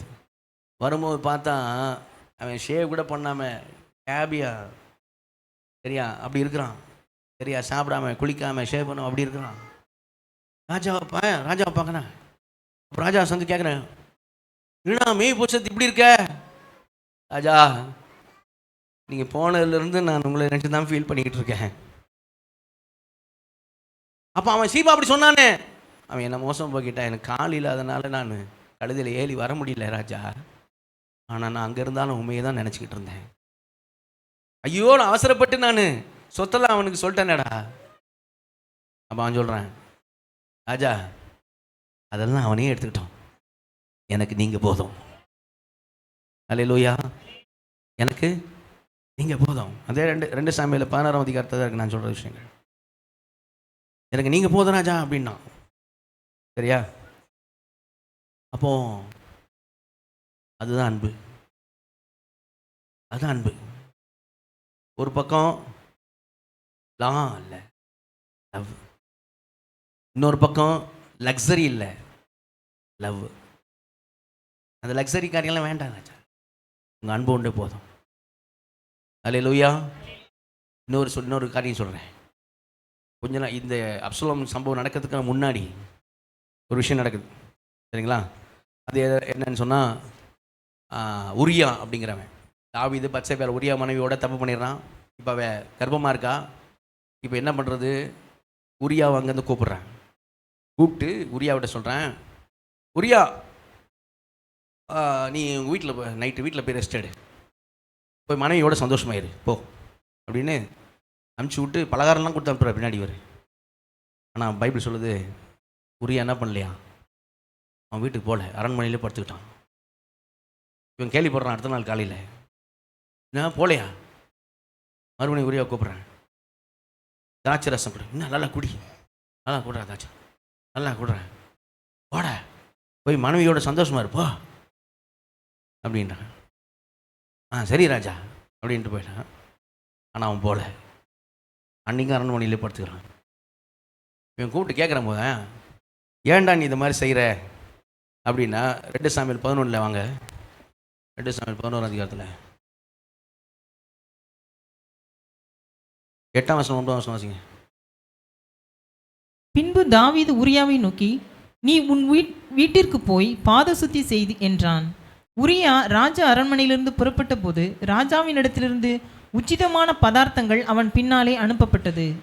ஆனாலும் உரியா தன் வீட்டிற்கு போகாமல் ராஜா அரண்மனையின் வாசலிலே தன் ஆண்டவனுடைய எல்லா சேவகரோடும் கூட படுத்து கொண்டிருந்தான். கூப்பிட்டு ஏன்டா நீ வீட்டுக்கு போகாது இருக்கிறது என்னன்னு கேட்குறான். 10ஆம் வசனத்தில் கவனிங்க, அவன் சொல்லுவான். 11ஆம் வசனத்தில் அவன் சொல்கிறான், ராஜா என் தேவனுடைய சேனையும் ராஜாவினுடைய படை தளபதிகளும் சேனை வீரரும் எல்லாம் யுத்தத்திலும் காரியத்தில் இருக்கும்போது நான் போய் என் மனைவியோட சந்தோஷமாக இருக்காம என் மனசு இடம் கொடுக்கல ராஜா. கவனிங்க, இப்போ இவன் போய் என் மனைவியோட சந்தோஷமாக இருக்கிறது பாவம் இல்லை, அனித்தியமான பாவ சந்தோஷம் இல்லை. அதையே உரியா வேணான்னா, அதுவே வேண்டான்னா, அது ஆக்சுவலாக லைசன்ஸ் தான், ஒய்ஃபு தான், போடா வேண்டாம், என் மனசு இடம் கொடுக்கல, என்னால முடியாது ராஜா, போக முடியாது, என் மனசு இடம் கொடுக்கல. ஏன்னா ராஜா எப்படி நீங்க யுத்தத்தை பத்தி நினைச்சுக்கிட்டு இருப்பீங்க, படைத்தளபதி அங்க இருக்கிறாங்க, சேவகர் அங்க இருக்காங்க, தேவ சேனை அங்க இருக்குது, நான் மட்டும் வீட்டில் போய் எப்படி வேணும்? கவனிங்க, நான் சொல்றத, அவன் இன்னைக்கு வீட்டுக்கு போயிருந்தான்னு வைங்க, கொஞ்ச நாள் உயிரோடு இருந்திருப்பான். வீட்டுக்கு போகாதனால இவனை சொன்னால் கேட்க மாட்டான், வீட்டுக்கு போக மாட்டான். ஏன்னா இவன் போனால் தான் பிறக்க போகிற குழந்தை இவன் குழந்தைன்னு ஆகிடும். இவன் போகாதனால விட்டு வெளிப்பட்டுருவான். அப்போ இவன் கதையை க்ளோஸ் பண்ணிவிடுவான்னு இவன் கையிலே லெட்டர் எழுதி அனுப்பிச்சிட்டான் தாவீது. இவனை போர் முனையில் நிற்க வச்சு இவனை கேலி பண்ண எடுக்கலாம் ஐயோ அப்படின்னு நினச்சிட்டான். இவன் அந்த லெட்டர் எடுத்துன்னு தீவிரமாக ஓடுறான். எப்படி காம்பாரு, அன்பு, லைசன்ஸ் இல்லை, லவ், லா இல்லை, ஈத்தா இல்லை, லவ், அன்பு, லக்ஸரி இல்லை, லவ், மேவி போஷத்து மேலே, லைசன்ஸ் இல்லை, உரியா பண்ண லவ், அன்பு மேல் வைக்கிறான். இந்த மாதிரி அன்பை தான் ஆண்டவர் நினைச்சு நம்மகிட்ட எதிர்பார்க்கிறாரு. அதுதான் அவருடைய ஆடுகளுக்கு இருக்கக்கூடிய 3வது முக்கிய அடையாளம். அல்லேலூயா, அல்லேலூயா. அப்போ கவனிங்க, அப்போ எப்படி இருப்போம் நாம அப்படின்னு சொன்னால், இந்த 3 காரியங்கள் இருக்க. நல்லா இப்போ கவனிங்க, முக்கியமான சொல்கிறது, நொறுங்குண்ட இருதயம் இருக்கும், நறுங்குண்ட ஆவியோடு கீழ்ப்படிகிற இருதயம் இருக்கும், அன்புடன் கீழ்ப்படுகிற இருதயம் இருக்கும். இவைகளோடு நம்ம என்ன செய்வோம் அப்படின்னு சொன்னால், ஆவியானவரோட இணைந்து என்ன செய்வோம், நம்ம நடப்போம். அல்லேலூயா. ஆவியானவரோட இணைந்து நடப்போம். இப்போ எபேசியரில் இனிமேல் சொல்கிற விஷயங்களுக்கெல்லாம் நம்ம அப்படி தான் என்ன செய்வோம், நடப்போம். தவறும் போது, அல்ல இப்போ என் வார்த்தையெல்லாம் கவனிங்க, தவறும் போது என்ன செய்வோம் அப்படின்னா, தவறும் போது முதலாவது மனஸ்தாபப்படுவோம். அதுதான் அவருடைய ஆடுகளுக்கான அடையாளம். உண்மையிலே ஒரு மனஸ்தாபம் உண்டாகும், ஆவியிலே துயரம் உண்டாகும், மனஸ்தாபம் உண்மையிலே உண்டாகும். அப்ப தவறும் போது மனஸ்தாபப்படுவோம் முதலாவது. 2வது மனஸ்தாபப்படுறதை விட்டு மனம் திரும்புவோம். 2வது மனஸ்தாபப்படுவோம், 2வது நாம் மனம் திரும்புவோம், 3வது மன்னிப்பு கேட்போம், அறிக்கை செய்வோம். ஆவியில எளிமை உள்ளவர்களாக மனம் திரும்புவோம், அறிக்கை செய்வோம். 3வது 4வது மனம் பொருந்தி இருப்போம். அல்லேலூயா. அப்போ ஆவியானவர் இசைந்து நடக்கிறதான காரியத்தில் அவருடைய ஆடுகள் தவறும் போது உண்மை முதல் காரியம் என்னன்னா, மனஸ்தாபம் உண்டாகும், மனஸ்தாபப்படுவோம். ஐயோ என் தேவனுடைய மனதை நான் வேதனைப்படுத்திட்டேன்னு. அந்த மனஸ்தாபம் எதுக்கு நேராக நடத்தும், நாம் மனம் திரும்புவதற்கு நேராக நடத்தும். மனம் திரும்ப மாட்டோம், தேவனிடத்தில் மன்னிப்பு கேட்போம், மனம் பொருந்தி இருப்போம். அல்லேலூயா. பாவத்திலேயே வாழ்ந்துக்கிட்டு இருக்க மாட்டாங்க. கவனிங்க, இந்த சாணியில் இருக்கவன் என்ன சொல்லுவான் தெரியுமா, அவன் தேவனே பொய்யராக்குவான். சரியா? 1 யோவான்ல 1ஆம் அதிகாரத்து வாங்க, 8ஆம் வசனம் வாசிங்க. 1 யோவான் 1ஆம் அதிகாரம் 8ஆம் வசனம். நமக்கு பாவம் இல்லை என்போமானால் நம்மை நாமே வஞ்சிக்கிறவர்களாய் இருப்போம், சத்தியம் நமக்குள் ஈராது. நமக்கு பாவம் இல்லை என்போமானால் நம்மை நாமே வஞ்சிக்கலாம் இருப்போம். 10ஆம் வசனம் வாசிங்க. நாம் பாவம் செய்யவில்லை என்போமானால் நாம் அவரை பொய்யராக்குறவர்களாய் இருப்போம், இந்த சாணியில் அவருடைய வார்த்தை நமக்குள் ஈராது. சாணியில் இருக்கவங்க இங்கே தான் இருப்பான். பாவம் இல்லை, நான் பாவம் செய்யலை, பாவத்தை என்னைய மாதிரி நீதி உள்ளவன் யார், உங்களில் யார், அப்படி இருப்பான். சரியா? சாக்கடையில் இருக்கவன் எப்படி இருப்பான் தெரியுமா? 3ஆம் அதிகாரத்துக்கு வாங்க. 1 யோவான் 3ஆம் அதிகாரத்தில். இப்போ 3ஆம் அதிகாரத்தில் அந்த ஆர்சி பைபிளில் போடுங்க. 3ஆம் அதிகாரத்தில் 6ஆம் வசனம் வாசிங்க. அவரில் நிலைத்திருக்கிற எவனும் பாவம் செய்கிறதில்லை, பாவம் செய்கிற எவனும் அவரை காணவும் இல்லை, அவரை அறியவும் இல்லை. அங்கே எப்படி போட்டிருப்பார்? நம்மள வந்து பாவம் செய்கிறது இல்லைன்னு போட்டிருக்கு. என்னடா பாவம் இங்கே இந்த இடத்துல பாவம் செய்கிறது இல்லைன்னு போட்டிருக்கு, அங்கே பாவம் இல்லைன்னு சொல்லக்கூடாதுன்னு போட்டிருக்கு அப்படின்னா அப்படி இல்லை. தமிழாக்கம் தப்பாக இருக்கு. நம்மள கவனிங்க, பாவத்திலே நிலை நிற்க மாட்டான், பாவத்திலே வாழ்வதில்லை அப்படின்னு வரும் வசனம். ஓ, நான் வாசிக்கிறேன், என்னுடைய எங்கேருந்து வாசிக்கிறேன். அந்த 1 யோவான் 3:6, அவர்கள் நிலைத்திருக்கிற 3:6, அவர்கள் நிலைத்திருக்கிற எவனும் பாவத்திலே வாழ்வதில்லை, பாவத்தில் வாழும் எவனும் அவரை கண்டதும் இல்லை, அறிந்ததும் இல்லை. சரியா? அடுத்து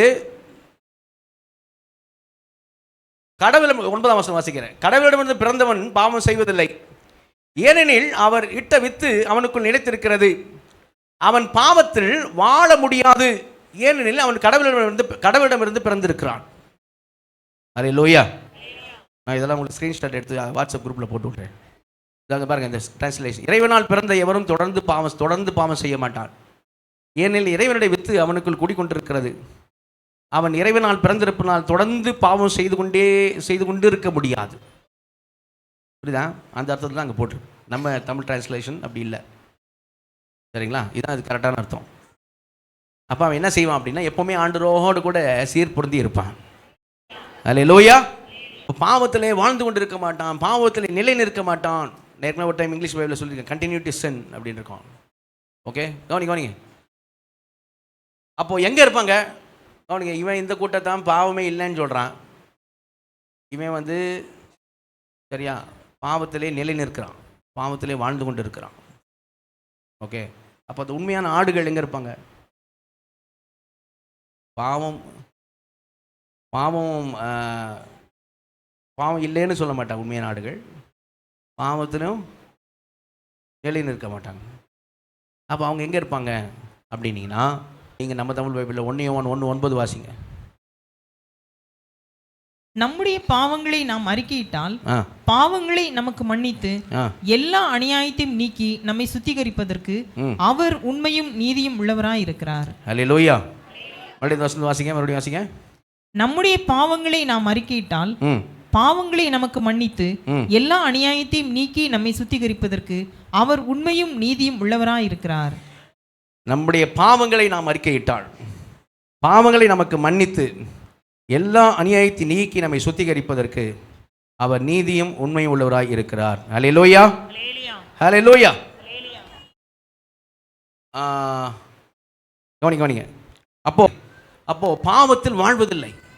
அப்போ கவனிங்க, பாவம் இல்லைன்னு சொல்ல மாட்டான், பாவத்தில் வாழ மாட்டான். என்ன செய்வான் போட்டிருக்கு? பாவங்களை அறிக்கையிட்டு அவர் இரத்தத்தால் கழுவப்படுவான். நம் பாவங்களை அறிக்கை செய்யும் போது நம்மை கழுவி சுத்திகரிப்பதற்கு, எல்லா அநியாயத்தை நீக்கி நம்மளை சுத்திகரிப்பதற்கு அவர் நீதியும் உண்மை உள்ளவராக இருக்கிறார். அல்லேலூயா. அல்லேலூயா. ஆமாம், அப்படிதான், அதை தான் அவன் செய்வான். சரிங்களா? அதுதான் அனுதின ரட்சிப்பு. கவனிங்க, பைபிள் 3 ரட்சிப்பு சொல்லுது. எது? எபேசியர் 2:8 சொல்லுது, கிருபையினாலே விசுவாசத்தை கொண்டு ரட்சிக்கப்பட்டீர்கள். அல்லேலூயா.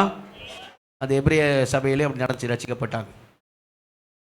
நாம் ரட்சிக்கப்படுவது அதிக நிச்சயமாமே, அதில் காமிக்கிறேன், அது ரோமரில் ஃபியூச்சரில் வர்றது. சரியா? கவனிங்க, அப்போ அனுதின ரட்சிப்பு அது இந்த வசனம் வேணும் போட ஸ்க்ரீனில். 1 கொரிந்தியர் 1:18 நம்ம பைபிள் போடுங்க. 1 கொரிந்தியர் 1:18 என்ன சொல்லிக்க தெரியுமா? ரட்சிக்கப்படுகிற நமக்கு அப்படி இருக்கும். சரியா? 1 கொரிந்தியர் 1:18 பாருங்க. 1 கொரிந்தியர் 1:18 ரட்சிக்கப்படுகிற நமக்கோ, அது ரட்சிக்கப்படுகிற நமக்கோ. கவனிங்க, கொஞ்சம் கவனிங்க. ரட்சிக்கப்படுகிற நமக்கோ. கிருபையினால விசுவாசம் கொண்டு ரட்சிக்கப்பட்டீர்கள். ஓகே, ரட்சிக்கப்படுவது அதிக நிச்சயமாமே, அது ஃபியூச்சர். ரட்சிக்கப்பட்டீர்கள், படுவது அதிக நிச்சயமாமே. இந்த ப்ராசஸ் தான் என்னன்னா, ரட்சிக்கப்படுகிற கரங்க வித்தாலே சொல்லுவோமா, அனுதின ரட்சிப்பு. இதில் தான் இந்த எபிரேய சபையில் இருக்கவங்க இல்லாமல் போயிட்டாங்க. எல்லாரும் இல்லை, சிலர். சரியா? அப்போ ரட்சிக்கப்படுகிற அப்படின்னா இதுதான், ஆவியானோடு இசைந்து நடக்கிறேன். சரிங்களா? நொறுங்குண்ட இருதயத்தோடு, கீழ்ப்படி இருதயத்தோடு, அன்புடன் கீழ்ப்பட தவறும் போது மனசாப்படுறேன், மனம் திரும்புகிறேன், மன்னிப்பு கேட்குறேன், மனம் புரிஞ்சிருக்கேன். தவறும் போதுன்னு சொல்றது விக்கிரக ஆராதனைய, விபச்சாரம், வேசித்தனம், கொலை செய்யறது, களவு செய்யறது, பொய் சாட்சி, இச்சிக்கிறது, அந்த காரியங்கள் அல்ல.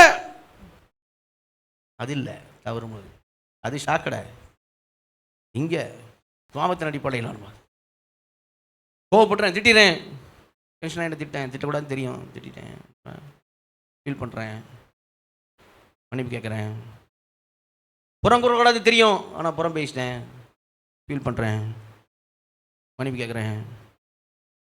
சரியா? யோபு நண்பர்களை போல தெரியாமல் பேசிட்டேன், ஒருத்தரை காயப்படுத்திட்டேன், ஃபீல் பண்ணுறேன். நான் அந்த மாதிரி இப்படி நான் சொன்ன 3 தான் நினச்சிக்கூடாது. நான் அந்த ப்ராசஸில் போகிறது அனுதின ரட்சிப்பு. அல்லேலூயா. இப்போ முக்கியமானதை நான் சொல்ல போகிறேன். சரியா? 3 முக்கிய அடையாளம் சொல்லிட்டேன். இன்னும் ஒரு 10 நிமிஷம் நான் முக்கியமானது சொல்ல போகிறேன்.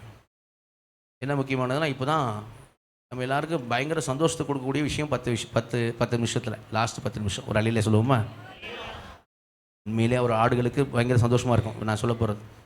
ஏன்னா என்ன மாதிரி ஆண்டவர் சொல்கிறாரு நீங்களே பார்த்துக்கிடுங்க. வாசிங்க இப்போ யோவான் 10:27-30.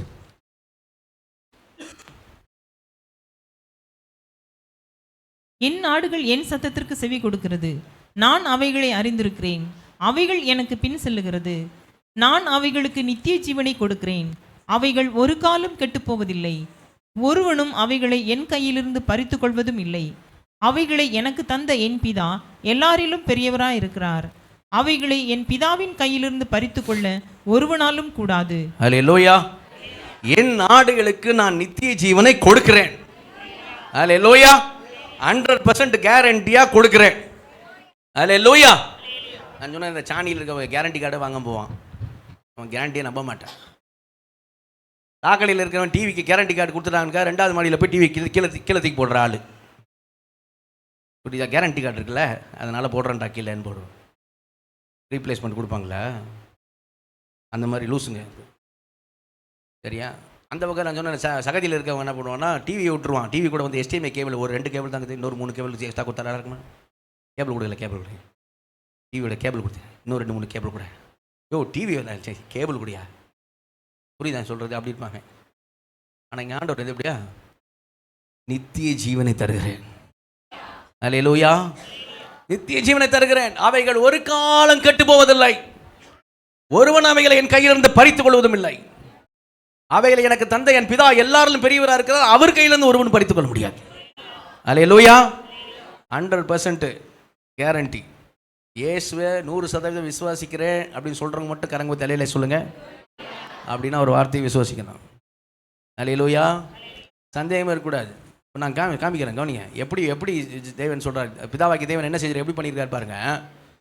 ரோமர் 5ஆம் அதிகாரத்தில் 8ஆம் வசனம் வாசிக்க வேகமா. ரோமர் 5:8. நாம் பாவிகளா இருக்கையில் கிறிஸ்து நமக்காக மரித்ததினாலே தேவன் நம்மேல் வைத்த தமது அன்பை விளங்க பண்ணுகிறார். கவனிங்க. நாம் பாவிகளா இருக்கையில் கிறிஸ்து நமக்காய் மரித்ததினாலே தேவன் நம்மேல் வைத்த தனது அன்பை என்ன பண்ணுறார், நமக்கு விளங்க பண்ணுகிறார். கொஞ்சம் கவனிங்க, முக்கியமானது. ஆவியான ஏவப்பட்டு பவுல் எப்படி சொல்றாருன்னா, இப்ப கவனி, நீ பாவியா இருக்கும் போதே பாவியான உனக்காக தேவன் அவருடைய குமாரனையே கொடுத்தாரு. பாவியா இருக்கும் போதே குமாரனை கொடுத்து உன்கிட்ட அன்பை காமிச்சிருக்கிறாரு. சரியா? அதனால அடுத்த வருஷம் வாசிங்க. அடுத்த வருஷம். இப்படி நாம் அவருடைய இரத்தத்தினாலே நீதிமான்கள் ஆக்கப்பட்டிருக்க கோபாக்கினைக்கு நீங்களாக அவராலே நாம் ரட்சிக்கப்படுவது அதிக நிச்சயமாமே. அல்லேலூயா. கவனிங்க என்ன சொல்றாரு? 8-9 கனெக்ட் பண்ணி பாருங்க. என்ன சொல்றாரு? பாவியா இருக்கும் போதே பாவியான உனக்காக தன் குமாரனையே கொடுத்து அன்பை வெளிப்படுத்தினாரு. அப்படி அவர் வெளிப்படுத்துறதுனால அந்த குமாரோட ரத்தத்தினால இப்போ நீ பாவியா இல்லை, நீதிமானா இருக்கிறிய. அப்போ பாவியா இருக்கும் போதே குமாரனை தந்து உன்ட்டு அன்பு கொண்டவர், நீ நீதிமானான பிறகு உன்னை ரட்சிப்புல கொண்டு போறது அவர் செய்யாம விட்டுருவாரா? புரிஞ்சவங்க மட்டும் ஒரு அல்லேலூயா சொல்லுங்க. அல்லேலூயா. நீ பாவியா இருக்கும் போதே குமாரனை தந்து உன் மேல அன்பு கொடுத்தாரு, அதனாலதான் இப்ப நீ நீதிமானா இருக்கிய. அப்போ பாவியா இருக்கும் போதே குமாரனை கொடுத்தவர், நீ இப்ப அந்த குமாரனை தந்ததுனால நீ நீதிமானா இருக்கிற உன்ன அந்த பூர்ண ரட்சிப்புக்குள்ள கொண்டு போகாம விட்டுருவாரா? அப்படி நீ போறது அதிக நிச்சயம் அல்லவா? அல்லேலூயா. இப்ப அடுத்த வருஷம் வாசிங்க, 10ஆம் வசனம் வாசிங்க. நாம் தேவனுக்கு சத்துருக்களாய் இருக்கையில் அவருடைய குமாரனின் மரணத்தினாலே அவருடனே ஒப்புரவாக்கப்பட்டோமானால் ஒப்புரவாக்கப்பட்ட பின் நாம் அவருடைய ஜீவனாலே ரட்சிக்கப்படுவது அதிக நிச்சயமாக. பாருங்க, இந்த 10ஆம் வசனம் பாருங்க. 10ஆம் வசனம் உங்களுக்கு நான் சொல்லும் போது இப்போ இது கம்பேர் பண்ணி பார்த்தோன்னா உங்களுக்கு இப்போ புரிஞ்சிருக்கும் சிலருக்கு. 10ஆம் வசனம் இப்போ 10ஆம் வசனம் எப்படி சொல்றாருன்னா, நாம விரோதியா சத்ருவா இருக்கும் போதே அவரோட குமாரனை மறிக்கும்படி கொடுத்தார் நமக்காக. அந்த மரணத்தினாலதான் நீ அவரோட ஒப்புரவாக்கியப்பா. நீ சத்ருவா இருக்கும் போதே குமாரன் மரணத்தினால உன்ன ஒப்புரவாக்கிட்டாரு. அப்போ ஒப்புரவாக்கின அவரோட குமாரன மரணத்தினால ஒப்புரவாக்கின உன்ன பூர்ண ரட்சிப்பு கொடுக்காம விட்டுருவாரா? அதை கொடுப்பது அதிக நிச்சயம் அல்லவா? அல்லேலூயா. இதுக்கு மேல கேரண்டி யாருக்கு வேணும்? இது மேல கேரண்டி. அதனால தான் பவுல் சொல்லுவார், இப்போ ரோமர் 8 சொல்லுவார், 32 வாசிங்க. ரோமர் 8:32 எப்படி சொல்றாரு? தம்முடைய சொந்த குமாரன் என்றும் பாராமல் நம் எல்லாருக்காகவும் அவரை ஒப்பு கொடுத்தவர் அவரோட கூட மற்ற எல்லாவற்றையும் நமக்கு அருளாதிருப்பது எப்படி? அல்லேலூயா. சொந்த குமாரனேன்னு பார்க்காமலே அவரே கொடுத்துட்டாரு. கிரேட்டர், பெரிய காரியத்தை செஞ்சுட்டாரு. லெஸ்ஸர், அது சின்ன காரியம். உன்னை அவர் பலத்தினால் காத்து கொண்டு போய் சேர்க்கறது செய்யாம விட்டுருவாரா? அல்லேலூயா. அதை விட்டுருவாரா? சரியா? அவர் எப்படிப்பட்ட தேவன் தெரியுமா? 30ஆம் வசனம் 29-30 வாசிங்க. 29-30. தம்முடைய குமாரன் அநேக சகோதரருக்குள்ளே முதற் பேரானவராய் இருக்கும் பொருட்டு தேவன் எவர்களை முன்னறிந்தாரோ அவர்களை தமது குமாரனுடைய சாயலுக்கு ஒப்பாய் இருப்பதற்கு முன்குறித்திருக்கிறார். எவர்களை முன்குறித்தாரோ அவர்களை அழைத்தும் இருக்கிறார். எவர்களை அழைத்தாரோ அவர்களை நீதிமான்கள் ஆக்கியும் இருக்கிறார். எவர்களை நீதிமான்கள் ஆக்கினாரோ அவர்களை மகிமைப்படுத்தியும் இருக்கிறார். இனிமே தான் மகிமைக்குள்ள போறோம். ஆனால் பைபிள் எப்படி நம்ம சொல்லுது? நான் தேசத்தை கொடுப்பேன்னு சொல்ல, அவர் கொடுத்தேன்னு அந்த அர்த்தத்தில் சொல்லுது. மகிமைப்படுத்தியும் இருக்கிறார். அல்லேலூயா. கவனிங்க. அப்போ எப்படி சொல்லிருக்குன்னா, யாரும் மிஸ் ஆகலை. எப்படி சொல்லுது? அவர் எவர்களை முன் அறிந்தாரோ அவர்களை முன் குறித்தார். எவர்களை முன் குறித்தாரோ அவர்களை அழைத்தும் இருக்கிறார். எவர்களை அழைத்தாரோ அவர்களை எல்லாம் நீதிமான்களும் ஆக்கி இருக்கிறார். எவர்களெல்லாம் நீதிமான்கள் ஆக்கினாரோ அவர்களை கொண்டு போய் சேர்த்திருக்கிறார். நல்ல கரங்குத்தி அல்லேலூயா சொல்லுங்க. அல்லேலூயா. நான் அந்த கூட்டத்தில் இருக்கிறேன்னு சொல்ல மாட்டேன். அல்லேலூயா சொல்லுங்க. அவருடைய ஆடுகள் அந்த கூட்டம். அல்லேலூயா. ஆனால் தான் இயேசு சொன்னார், என் பிதா கையில் ஒன்றும் மிஸ் ஆகாது, என் கையில் ஒன்றும் மிஸ் ஆகாது, அவைகள் எதுவும் மிஸ் ஆகாது. டெஃபினட்டாக 100% 100% நித்திய ஜீவன் உண்டு. அல்லேலூயா. இப்போ பிதாவாகிய தேவன் நம்மளை தூக்கி போட்டுற மாட்டார். ரைட்டா? குமாரனாகிய இயேசு அங்கே ரோமர் 8 வாங்க. 34ஆம் வசனம் வாசிங்க. ரோமர் 8:34. ஆக்கினைக்குள்ளாக தீர்க்கிறவன் யார்? கிறிஸ்துவே மரித்தவர், அவரே எழுந்தும் இருக்கிறவர், அவரே தேவனுடைய வலது பார்சத்திலும் இருக்கிறவர், நமக்காக வேண்டுதல் செய்கிறவரும் அவரே. குமாரன் நமக்காக மரித்தவர் அவர்தான். அதனால தான் நம்ம நீதிமானாக்கப்பட்டிருக்கோம். நமக்காக உயிர் தெழுந்தவர் அவர்தான். நமக்காக பரமேறி போனவர் அவர்தான். நமக்காக பிதாவின் வலது பார்சத்தில் உட்கார்ந்து இருக்கிறவன் அவர்தான். நமக்காக உட்கார்ந்து அங்க பரிந்து பேசி கொண்டிருக்கிறவர் அவர்தான். இத்தனையும் செய்கிறாரே, மரித்து உயிர் தெழுந்து பரமேறி வலது பார்சத்தில் உட்கார்ந்து பரிந்து பேசி கொண்டிருக்கிறாரே, இத்தனையும் செய்கிறவர் உன்னை விட்டுருவாரா? உன்னை விடுவாரா? அப்ப நித்திய ஜீவன் 100% கேரண்டி அவருடைய ஆடுகளுக்கு. சாணி சாக்கடை சகதி, பரிசேயன், பரியாசக்காரன், பணப்பிரியன், சரியா, வீணாய் போனவன், விரோதி, அவங்களுக்கு சங்கீதம் 73ஆம் சங்கீதத்தில் வீம்புக்காரன் போட்டிருக்கும். வீம்புக்காரன் அவங்களுக்கு இல்லை, அவருடைய ஆடுகளுக்கு. இப்போ பரிசுத்தாவியான்கிட்ட வந்துடுவான். பரிசுத்தாவியான் என்ன பண்ணுறாரு? பரிசுத்தாவியான் நம்மளை நடத்துகிறார் இல்லையா? அவர் எப்படி நடத்துகிறாரு? அதில் 8ஆம் அதிகாரத்தில் 14ஆம் வசனம் வாசிங்க. 14. மேலும் எவர்கள் தேவனுடைய ஆவியினாலே நடத்தப்படுகிறார்களோ அவர்கள் தேவனுடைய புத்திரராய் இருக்கிறார்கள். 16 வாசிங்க. நாம் தேவனுடைய பிள்ளைகளா இருக்கிறோம் என்று ஆவியானவர் தாமே நம்முடைய ஆவியுடனே கூட சாட்சி கொடுக்கிறார். 26 வாசிங்க. அந்தபடியே ஆவியானவரும் நமது பலவீனங்களில் நமக்கு உதவி செய்கிறார். நாம் ஏற்றபடி வேண்டிக் கொள்ள வேண்டியது இன்னதென்று அறியாமல் இருக்கிறபடியால் ஆவியானவர் தாமே வாக்கு கடங்காத பெருமூச்சுக்களோடு நமக்காக வேண்டுதல் செய்கிறார். அல்லேலூயா. அப்போ சத்திய வசனத்தை கேட்டு விசுவாசிகள் ஆனபோது பரிசுத்த ஆவி நமக்குள்ள வந்தாரே, வாக்கு தந்தப்பட்ட பரிசுத்த ஆவியில முத்திரை போடப்பட்டோமே, அச்சாரமா அட்வான்ஸா உள்ள வந்துட்டாரு. அவர் உள்ள இருக்கிறதுனால சாவுக்கு ஏதுவான அந்த சரீரத்தை நம்ம செத்த பிறகும் தேவன் உயிரோடுகளை எழுப்புவாரு. அல்லேலூயா. அந்த ஆவியானவர் நமக்காய் பரிந்து பேசுகிறார். அல்லேலூயா. நமக்குள்ள இருந்து நம்மளை நடத்துகிறார். நம்மளை நீ தேவனுடைய பிள்ளையா இருக்கிற நம்ம ஆவியில் அவர் சாட்சி கொடுக்கிறார். அல்லேலூயா. அவர் உன்னை விட்டுருவாரா? அவர் ஒன்று விட்டுருவாரா? சரி, அப்போ தேவன் பிதாவாகி தேவன் தூக்கி எறிய மாட்டார், இயேசு தூக்கி எறிய மாட்டார், பரிசுத்த ஆவியானவர் தூக்கி எறிய மாட்டார். இப்போ நாம போயிடுவோமா? நாம் அவரை விட்டு போயிடுவோமா? முடியுமா? அப்படின்னா அங்கேயே தான் சொல்கிறார் பாருங்க, 36 ரோமர் 8 36 39 வரைக்கும் வாசி. கிறிஸ்துவின் அன்பை விட்டு நம்மை பிரிப்பவன் யார்? உபத்திரவமோ, வியாகுலமோ, துன்பமோ, பசியோ, நிர்வாணமோ, நாசமோசமோ, பட்டயமோ, இவை எல்லாவற்றிலேயும் நாம் நம்மில் அன்பு கூறுகிறவராலே முற்றும் ஜெயம் கொள்ளுகிறவர்களாய் இருக்கிறோமே. மரணமானாலும் நம்ம இவ்வளவு நாள் வரைக்கும் இதெல்லாம் நம்ம கேட்க மாட்டோம், நம்ம அன்புன்னு நினச்சிருப்போம். நல்லா கவனியாங்க. உபத்திரமோ, வியாகுலமோ, துன்பமோ, பசியோ, நிர்வாணமோ, நாசமோசமோ, பட்டயமோ, இவை எல்லாவற்றிலையும் 37 இவை எல்லாவற்றிலையும் நாம் நம்மில் அன்பு கூறுகிறவராலே,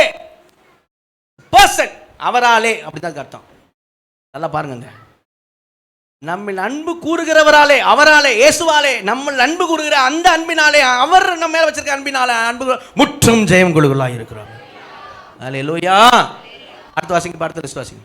மரணமானாலும் ஜீவனானாலும் தேவ தூதர்களானாலும் அதிகாரங்களானாலும் வல்லமைகளானாலும் நிகழ்காரியங்களானாலும் வருங்காரியங்களானாலும் உயர்வானாலும் தாழ்வானாலும் வேறு எந்த சிருஷ்டியானாலும் நம்முடைய கர்த்தராகிய கிறிஸ்து இயேசுவில் உள்ள தேவனுடைய அன்பை விட்டு நம்மை பிரிக்க மாட்டாதென்று நிச்சயித்திருக்கிறேன். அல்லேலூயா. கிறிஸ்துவின் அன்பை விட்டு, எந்த அன்பு பாருங்க, அங்க பாருங்க, கர்த்தராகிய கிறிஸ்து இயேசுவில் உள்ள தேவனுடைய அன்பை விட்டு நம்மை பிரிக்க மாட்டாது. அல்லேலூயா. தேவ அன்பு மாறாது. யோவான் 13:1 இயேசு அன்பு மாறாது, முடிவு பறைந்தும் நேசிக்கிறவர். அல்லேலூயா. அப்ப நாங்க அதுதான் அங்க சொல்லப்பட்டிருக்குது. அப்ப நாம அவர் அன்பு கூறுகிறோமே, அதுவுமே ரோமர் 5:5 படி நமக்கு அருளப்பட்ட பரிசுத்த ஆவியினால தேவ அன்பு நம்ம இருதயத்தில் ஊற்றப்பட்டிருக்கிறபடினால அந்த நம்பிக்கை நம்மை வெட்கப்படுத்தாது. அல்லேலூயா. நாமளும் தேவ அன்பு ஊற்றப்பட்டிருக்கனால தான் அவர்கிட்ட அன்பு கூறுறோம். சரியா? அப்ப நம்மளாலையும் அவரை விட்டு போக முடியாது. அல்லேலூயா. அதனால தான் நீங்கள் பார்த்தீங்கன்னா இங்கே பவுல் வந்து நாம்னு பேசுவார். வசனங்கள்லாம் நீங்கள் பார்த்தீங்கன்னா பவுல் பேசுகிற வசனங்கள் பாருங்க, இங்கே சொல்கிறார்ல, இப்போ 39 நாம் சொல்கிறாரா, நாம் அப்படி யூஸ் பண்ணுறாரா? 39 சொல்கிறாரு. 31 பாருங்க, 31 இவைகளை குறித்து நாம் என்ன சொல்லுவோம்? நாம் இவைகளை, இந்த ஆண்டவருடைய ரட்சிப்பை குறித்து, இவ்வளோ பெரிய காரியத்தை குறித்து நாம் என்ன சொல்லுவோம்? 32 தம்முடைய சொந்த குமாரன் என்றும் பாராமல், இல்ல 31 தேவன் நம்முடைய பட்சத்தில் இருந்தார். தேவன் நம்முடைய பட்சத்தில் இருந்தால் நமக்கு விரோதமாய் இருப்பவன் யார்? எதிர்க்க நின்று உன்னை குற்றப்படுத்த முடியும்?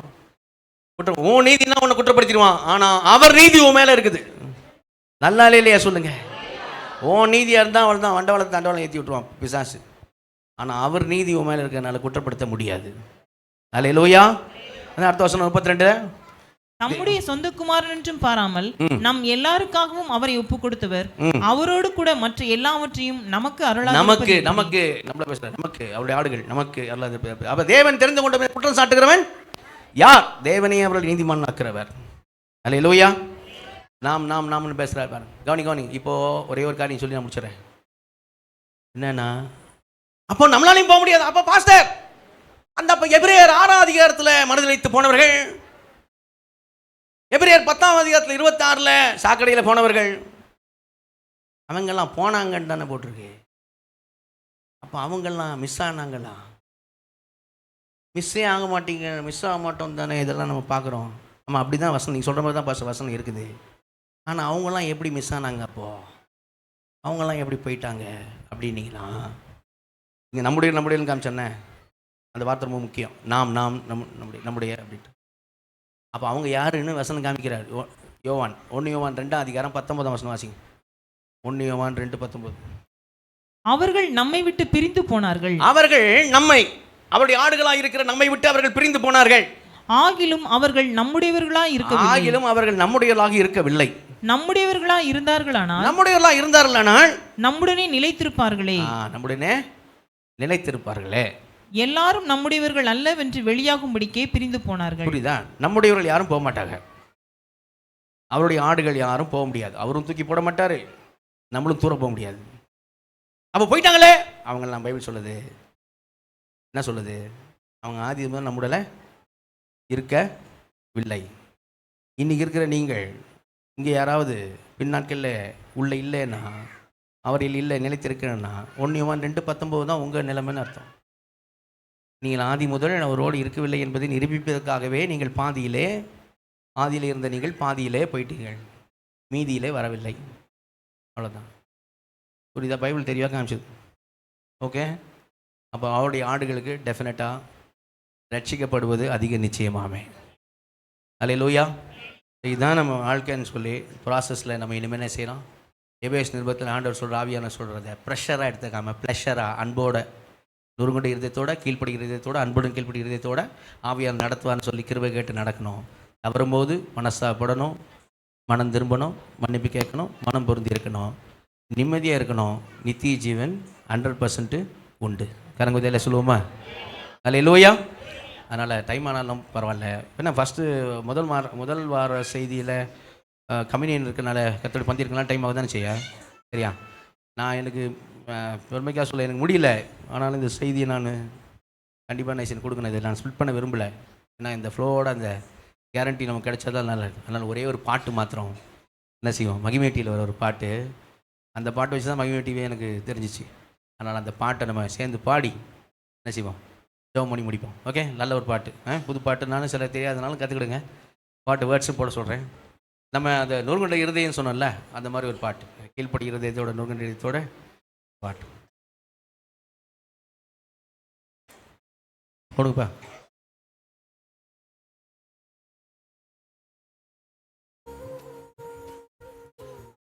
சவுண்ட் வைங்கம்மா.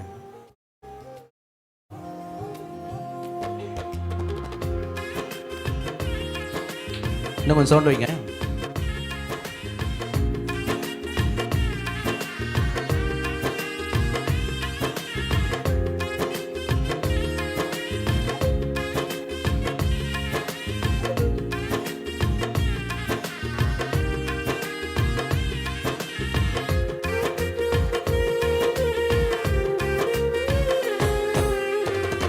என் வாழ்விலே நீர் பாராட்டின தயவுக்கெல்லாம் நான் பாத்திரன் அல்ல. இதுவரையில் நீர் தாங்கினதற்கு எவ்வளவும் நான் தகுதியும் இல்லை. என் வாழ்விலே நீர் பாராட்டின தயவுக்கெல்லாம் நான் பாத்திரன் அல்ல. இதுவரையில் நீர் தாங்கினதற்கு எவ்வளவும் நான் தகுதியும் இல்லை. மாறாமலே உடனிருந்தீ, விலகாமலே நடத்தி வந்தீ. மாறாமலே உடனிருந்தீ, விலகாமலே நடத்தி வந்தீ. ஆச்சரியமானவரே, என் வாழ்வின் அதிசயமானவரே. ஆச்சரியமானவரே, என் வாழ்வின் அதிசயமானவரே.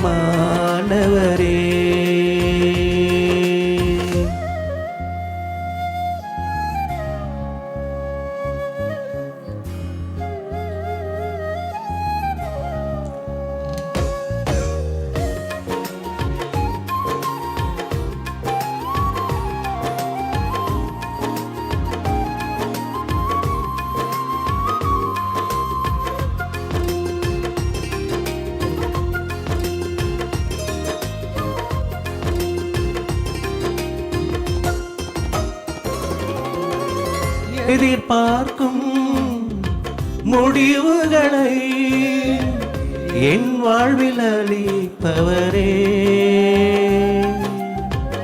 எதிர்பார்க்கும் முடிவுகளை என் வாழ்வில் அளிப்பவரே,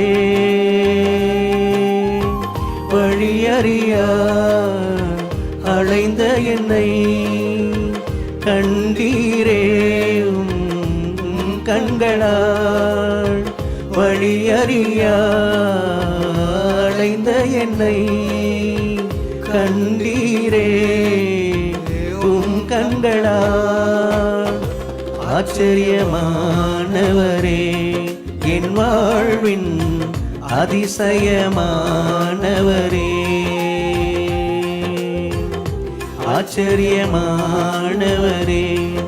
என் வாழ்வின் அதிசயமானவரே.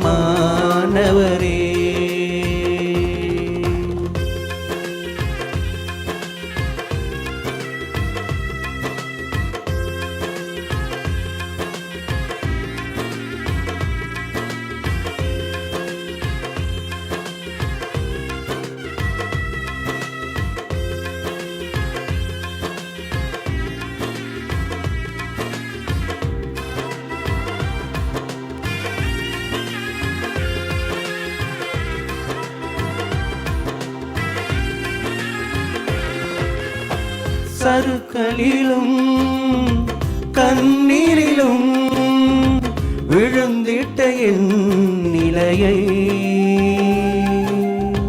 சறுக்களிலும் கண்ணீரிலும் விழுந்திட்ட என் நிலையை, துன்பங்களை கண்ட நாட்களுக்கு சரியாக என்னை மகிழ செய்தி, துன்பங்களை கண்ட நாட்களுக்கு சரியாக என்னை மகிழ செய்தி, ஆச்சரியமானவரே என் வாழ்வின் அதிசயமானவரே, ஆச்சரியமானவரே என் வாழ்வின் அதிசயமானவரே.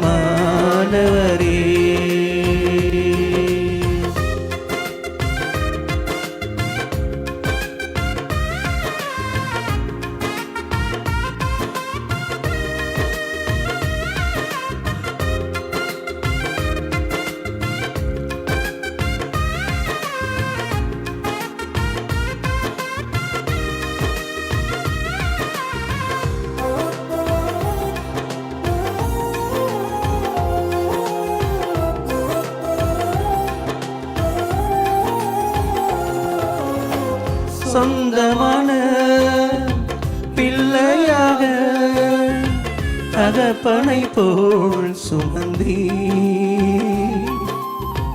சொந்தமான பிள்ளையாக தகப்பனை போல் சுமந்தி,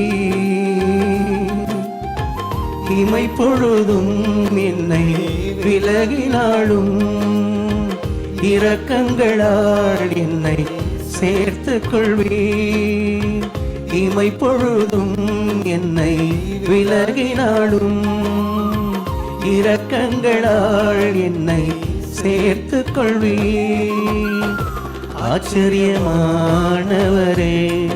என் வாழ்வின் அதிசயமானவரே, ஆச்சரியமானவரே என் வாழ்வின் அதிசயமானவரே. என் வாழ்விலே நீர் பாராட்டின தயவுக்கெல்லாம் நான் பாத்திரனல்ல, இதுவரையில் நீர் தாங்கினதற்கு எவ்வளவும் நான் தகுதியும் இல்லை, மாறாமலே உடனிருந்தி விலகாமலே நடத்தி வந்தி, மாறாமலே விலகாமலே ஆச்சரியமானவரே என் வாழ்வின் அதிசயமானவரே ஆச்சரியமானவரே என் வாழ்வின் அதிசயமானவரே ஆச்சரியமானவரே என் வாழ்வின் அதிசயமானவரே.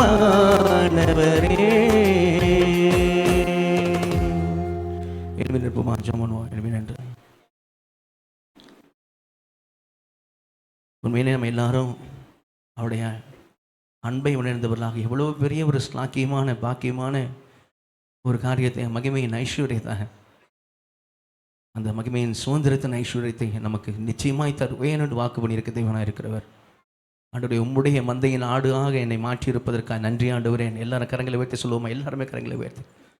உம்முடைய மந்தையின் ஆடாக என்னை மாற்றியிருக்கிற நல்ல மெய்ப்பனே, சிதறி போயிருந்தேன்பா நான். ஆண்டவரே, காணாமல் போன ஆடு ஆண்டவரே, நான் என்னை தேடி கண்டுபிடித்தீர் ஐயா. ஆண்டவரே, தேடி கண்டுபிடித்து என்னை மீட்டெடுத்திருக்கிறீரே. உம்முடைய ஆடாக ஆண்டவரே, உம்முடைய தொழுவத்தில் என்னை வைத்திருக்கிறீரே. எனக்கு நித்திய ஜீவனை வாக்கு பண்ணியிருக்கிறீரே, அதற்காக நன்றி செலுத்துகிறேன். ஆண்டவரே, உம்முடைய ஆடாக இருக்கிற எண்ணத்தில் சொல்லப்பட்ட அந்த அடையாளங்கள் அப்பா, நொறுங்குண்ட இருதயமும் கீழ்ப்படுகிற இருதயமும் அன்பினால் கீழ்ப்படுகிற இருதயமும் எப்போதும் காணப்பட ஆண்டவரே எனக்கு கிருபை தாரும். ஜெபம் பண்ணுவோமா? கேட்போமா? கரங்க உயர்த்தி.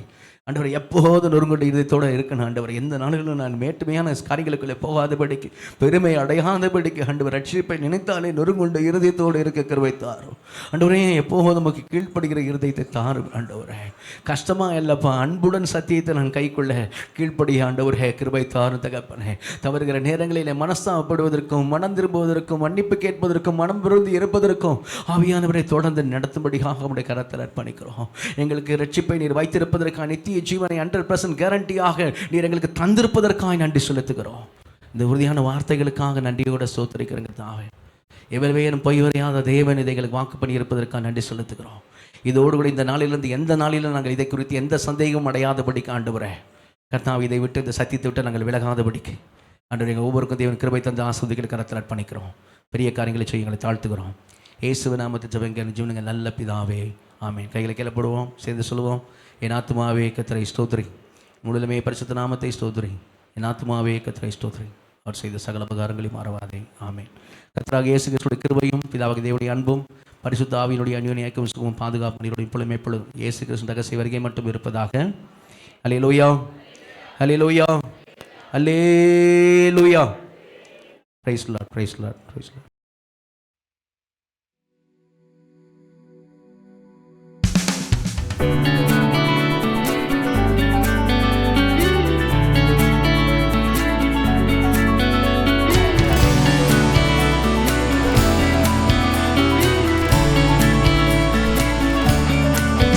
தேவ சந்நிதியில் பேசுகிறோம், தேவ சந்நிதியில் பேசுகிறோம், தேவ சந்நிதியில் பேசுகிறோம், தேவ சந்நிதியில் பேசுகிறோம்.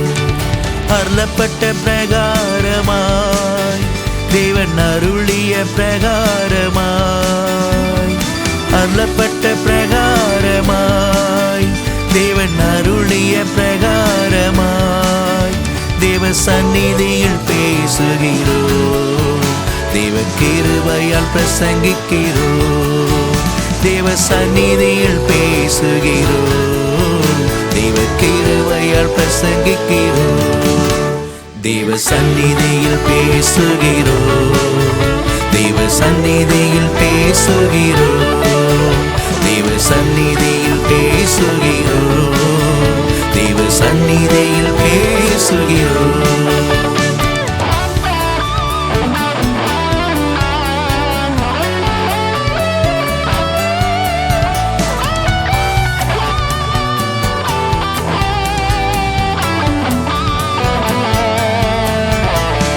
கலப்பாய் பேசாமல் துப்புரவாகவும் வேத வசனத்தை புரட்டாமல் பகுத்து போதிக்கிறோம்.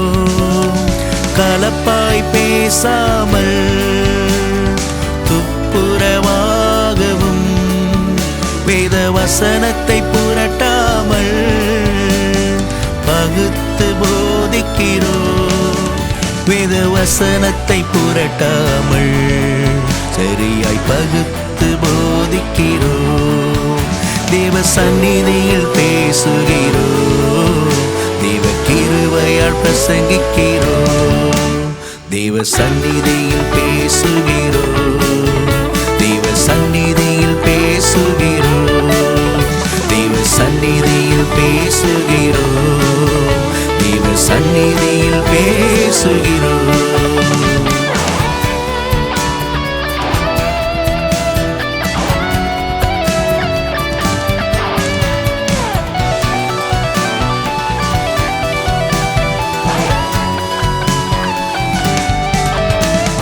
சமயம் வாய்த்தாலும் வாய்க்காமல் போனாலும் திருவசனத்தை போதிக்கிறோம். சத்தியத்தை பிரசங்கிக்கிறோம். சமயம் வாய்த்தாலும் வாய்க்காமல் போனாலும் திருவசனத்தை போதிக்கிறோம். சத்தியத்தை பிரசங்கிக்கிறோம். திருவசனத்தை போதிக்கிறோம். சபையில் சத்தியத்தை பிரசங்கிக்கிறோம். தேவ சந்நிதியில் பேசுகிறோம். தேவ கிருபையால் பிரசங்கிக்கிறோம். தேவ சந்நிதியில் பேசுகிறோம். தேவ சந்நிதியில் பேசுகிறோம். தேவ சந்நிதியில் பேசுகிறோம். தேவ சந்நிதியில் பேசுகிறோம். தேவ சந்நிதியில் பேசுகிறோம். தேவ சந்நிதியில் பேசுகிறோம். தேவ சந்நிதியில் பேசுகிறோம். தேவ சந்நிதியில் பேசுகிறோம்.